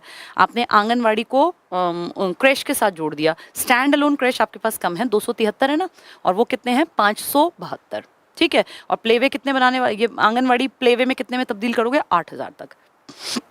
नेक्स्ट है लखपति दीदी, जिसमें आपने क्या सिखाया, औरतों को स्किल सिखा दी, कमाएंगी वो पैसे। सरकार दावा कर रही है 2 लाख तो हमने बना दी, 5 लाख और बनाएंगे लखपति दीदी स्किल सिखा के। लखपति दीदी योजना के तहत हरियाणा महिलाओं को कौशल विकास स्किल डेवलपमेंट प्रशिक्षण प्रदान कर रहा है। सूक्ष्म उद्यम, छोटे छोटे काम कर सकती हैं ये औरतें, कोई भी छोटा मोटा काम जिसमें कि स्किल चाहिए, उद्यम स्थापित करने में मदद मिल रही है। 5 लाख महिलाओं को लखपति दीदी बनाने का लक्ष्य है हमारी सरकार का। 2 लाख महिलाओं को पहले ही लखपति दीदी बनाया जा चुका। इसके अलावा 5,000, मैंने शायद 50,000 बोल दिया था बेटा, 5,000 महिलाओं को ड्रोन पायलट बताया था ना, ड्रोन की ट्रेनिंग देंगे। आगे आगे सामान की जो डिलीवरी है ना ड्रोन से हुआ करेगी बेटा। ये इतने सारे लोगों को मार्केट में से निकल के, जैसे आज हैं आप लोग जोमेटो पे चीज़ें मंगवा रहे हैं या ब्लिंकिट कर रहे हैं, तो आदमी आता है ना कोई, तो इसकी जगह ड्रोन आया करेगा। ड्रोन आने से क्या होगा, आदमी की सैलरी घट जाएगी। एक आदमी को आप काम पे रखेंगे, कम से कम 10,000 रुपये देंगे ना। अब मान लो उसने दिन में 4 ही डिलीवरी की, या क्या पता 40 करनी पड़ जाए। ड्रोन का क्या है, जरूरत होगी तो चलेगा, अदरवाइज बैठा रहेगा, कोई सैलरी थोड़ी मांगेगा। एक बार की इन्वेस्टमेंट है। तो ड्रोन का प्रशिक्षण दे रहे हैं और हमने 100 ड्रोन तैयार भी कर दी। देखो ये रहा। नायब सिंह सैनी जी ने कहा कि अब तक 100 महिलाओं को ड्रोन चलाने का प्रशिक्षण दे दिया और मुफ्त ड्रोन भी दे दिए 5,000 को और। तो ये स्किल है एक। तो ड्रोन दीदी और लखपति दीदी, लखपति में भी ट्रेनिंग देंगे, ड्रोन में भी ट्रेनिंग, ये लड़कियों के लिए है। संकट में फंसी महिलाएं कहीं प्रॉब्लम में फंस जाएं तो हेल्पलाइन सबको पता है 1091 है ना, ये महिलाओं के लिए है। स्थापना की गई है। महिलाओं के खिलाफ अपराधों के लिए निपटने के लिए अब थाने बढ़ाकर कितने कर दिए, 33। तो महिला थाने स्पेशल कितने हैं, 33, और महिला हेल्पलाइन नंबर 1091। अब मुख्यमंत्री ने लिंगानुपात में सुधार के लिए प्रयासों के लिए क्या किया, अब प्राइस बटेंगे लिंगानुपात के। बताओ क्या थे, करनाल के साथ क्या था, ये अपना यमुनानगर, दोनों फर्स्ट थे। सेकंड कौन था, महेंद्रगढ़। तीसरा कौन था, भिवानी। फर्स्ट रैंक पे 2 हैं। तो कह रहा है लिंगानुपात के लिए करनाल और यमुनानगर को संयुक्त रूप से प्रथम। तो जो रुपए थे ना वो दोनों को बांट दिए। 5 लाख रुपए मिलते हैं बेटा, जो लिंगानुपात पे बढ़िया काम करेगा 5 लाख। तो 5 लाख एक होता तो अकेला, अब 2 हैं तो 2.5 दे दिए दोनों को। नेक्स्ट देखो, अब ये एग्जाम में नहीं आएगा क्योंकि एक एक डीसी का नाम आप कैसे याद करेंगे भाई। हर जिले का एक हेड होता है डीसी, जिसको आईएएस लेवल का जो अधिकारी होता है। तो हर एक डीसी का नाम थोड़ी ना, और ऐसा कोई पूछेगा तो वो मूर्खता वाली बात है। बच्चे को पढ़ने के लिए बहुत मटेरियल ऑलरेडी है। अब डीसी के नाम भी याद करें, वीसी के नाम भी याद करें तो दिमाग ही चल जाएगा। तो इसलिए कोई समझदार इंसान पेपर बनाएगा तो इसका नाम नहीं पूछेगा। तो मुख्यमंत्री ने करनाल के उपायुक्त, मतलब वही डीसी रैंक, इनको छोड़ दो, इनको 2.5 लाख, ये देख लो टोटल 5 लाख मिलते हैं अगर एक होता, पर क्योंकि 2 हैं तो 2.5 लाख पकड़ा दिए। ठीक है। इसके बाद देखो सेकंड, दूसरे स्थान पर रहा महेंद्रगढ़, इसको मिले हैं 3 लाख रुपए। तो 5 से 3, 5 का बंटवारा है ये, दूसरे को 3। और थर्ड नंबर पर रहा भिवानी, इसको मिले हैं 2 लाख रुपए। तो टॉपर में 3 है, वैसे 4 है, वो पहले वाले पे 2 खड़े हैं। कौन कौन खड़े हैं, करनाल और यमुनानगर। उसके बाद कौन खड़ा है, महेंद्रगढ़, और तीसरे नंबर पर है भिवानी। नेक्स्ट क्या कह रहे हैं, इसके अलावा मुख्यमंत्री ने 6 साल से कम आयु के बच्चों की पोषण में भी क्या किया, पोषण में 3। कौन कौन था पोषण में, बच्चे को कहो ले बेटा अच्छा खाना खा ले, छोटा बच्चा कहेगा क्यों, वाई, तो वाई यमुनानगर, वाई क्यों, तो केयू। और वो कह रहा है बताओ, छोटा बच्चा हर चीज को पूछ रहा है बताओ, तो वाई।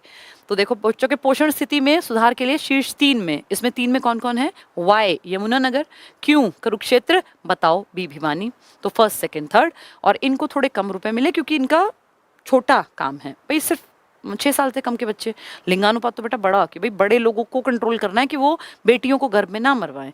ये तो ये है पोषण के ऊपर, ठीक है भाई आंगनवाड़ी में कितना बटा, कितने बच्चे स्वस्थ हैं, वैक्सीनेशन हो रहा है, उसको माप वाप के ठीक कर देते हैं। तो इनका पुरस्कार है बेटा 2, 1 और 50, ये 1000 में है। जबकि वो कितने थे, 5 लाख, 2.5 मिले तो थे तो 5, 5, 3 और 2। इनका कितना, इनका स्टार्ट 2 से है, देखो उनका एंड था 2, 1 और 50,000।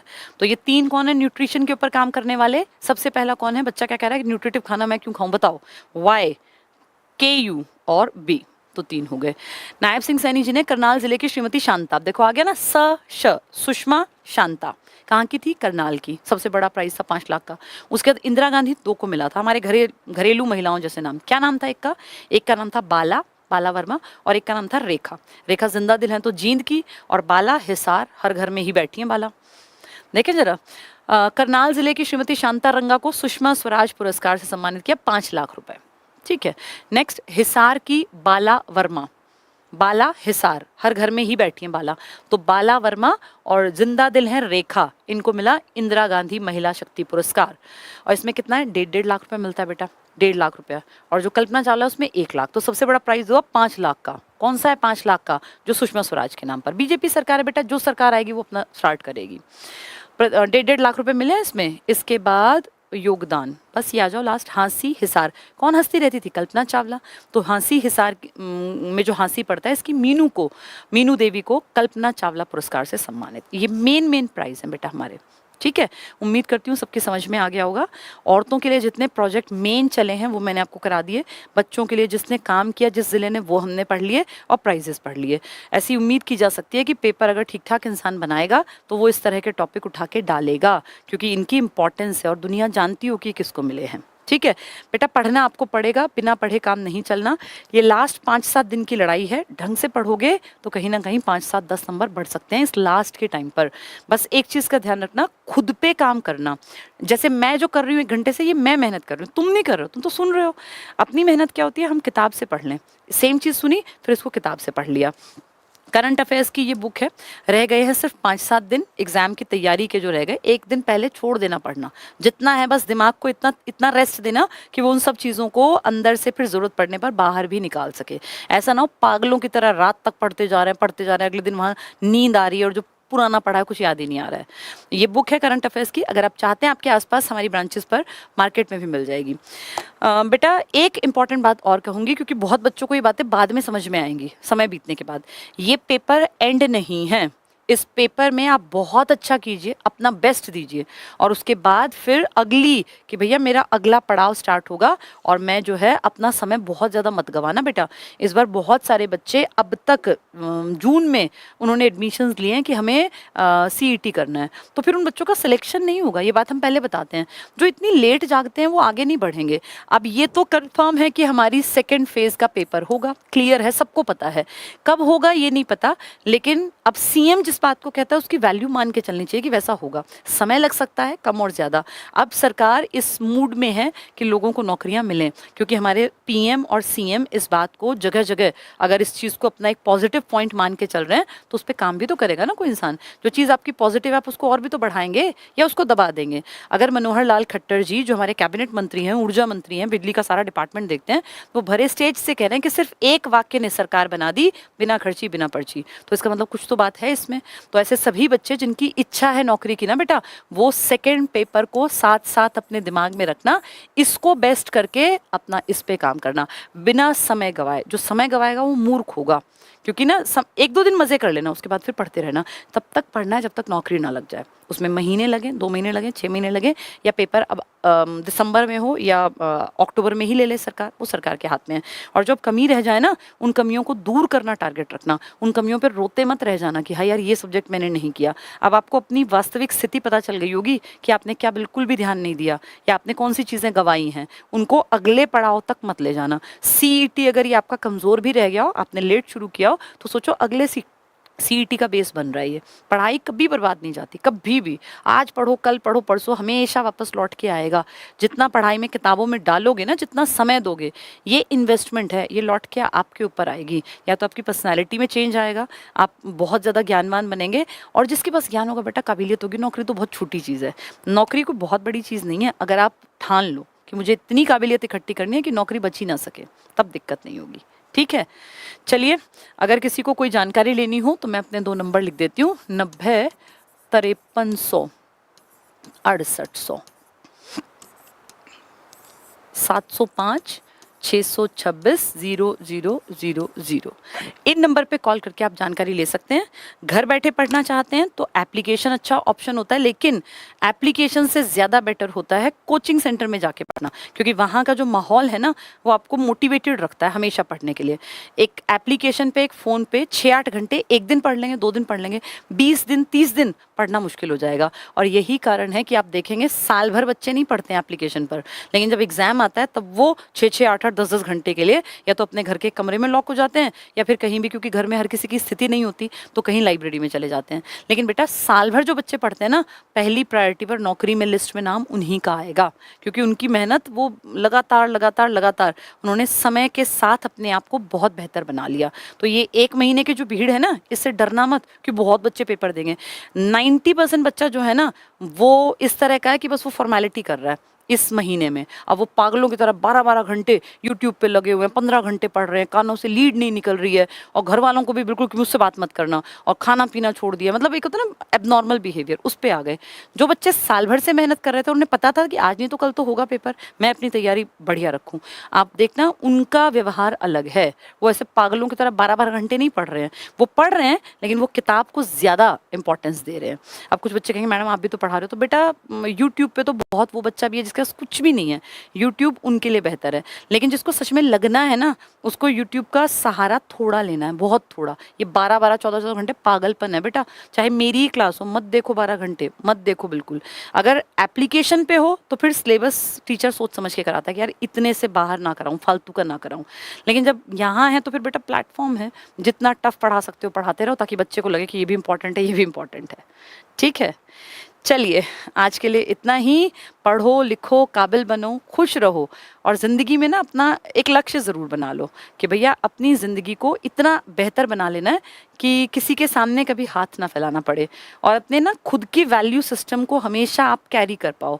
आपको अपने वैल्यू सिस्टम को किसी के लिए बदलना ना पड़े, चाहे वो चरित्र को लेकर हो या रिश्तों को लेकर हो। अपने आप में इतना साफ रखना चीज़ों को कि जब आप बुजुर्ग होके कभी अंत समय जीवन का आए तो आप अपने ऊपर प्राउड कर सको कि मैंने अपनी तरफ से हमेशा बेस्ट किया, किसी इंसान का भी, समाज का भी, और अपना भी। अपना बेहतर करना भी बहुत ज़रूरी होता है। बहुत लोग बस समाज सेवा में लगे रहते हैं। अपना बेहतर कैसे होता है कि जब क्लास वैसे ऑफ हो ही रही है, थैंक यू, गुड नाइट, पढ़ते रहो। बस ये 3-4 दिन की एक लास्ट एक कोशिश कर दो कि बहुत बेहतर कर पाएं। क्या पता 5-7-10 नंबर तक बढ़ जाए, कुछ पता नहीं होता। लास्ट की पढ़ाई में से बहुत बार क्वेश्चंस आ जाते हैं बेटा। चलो।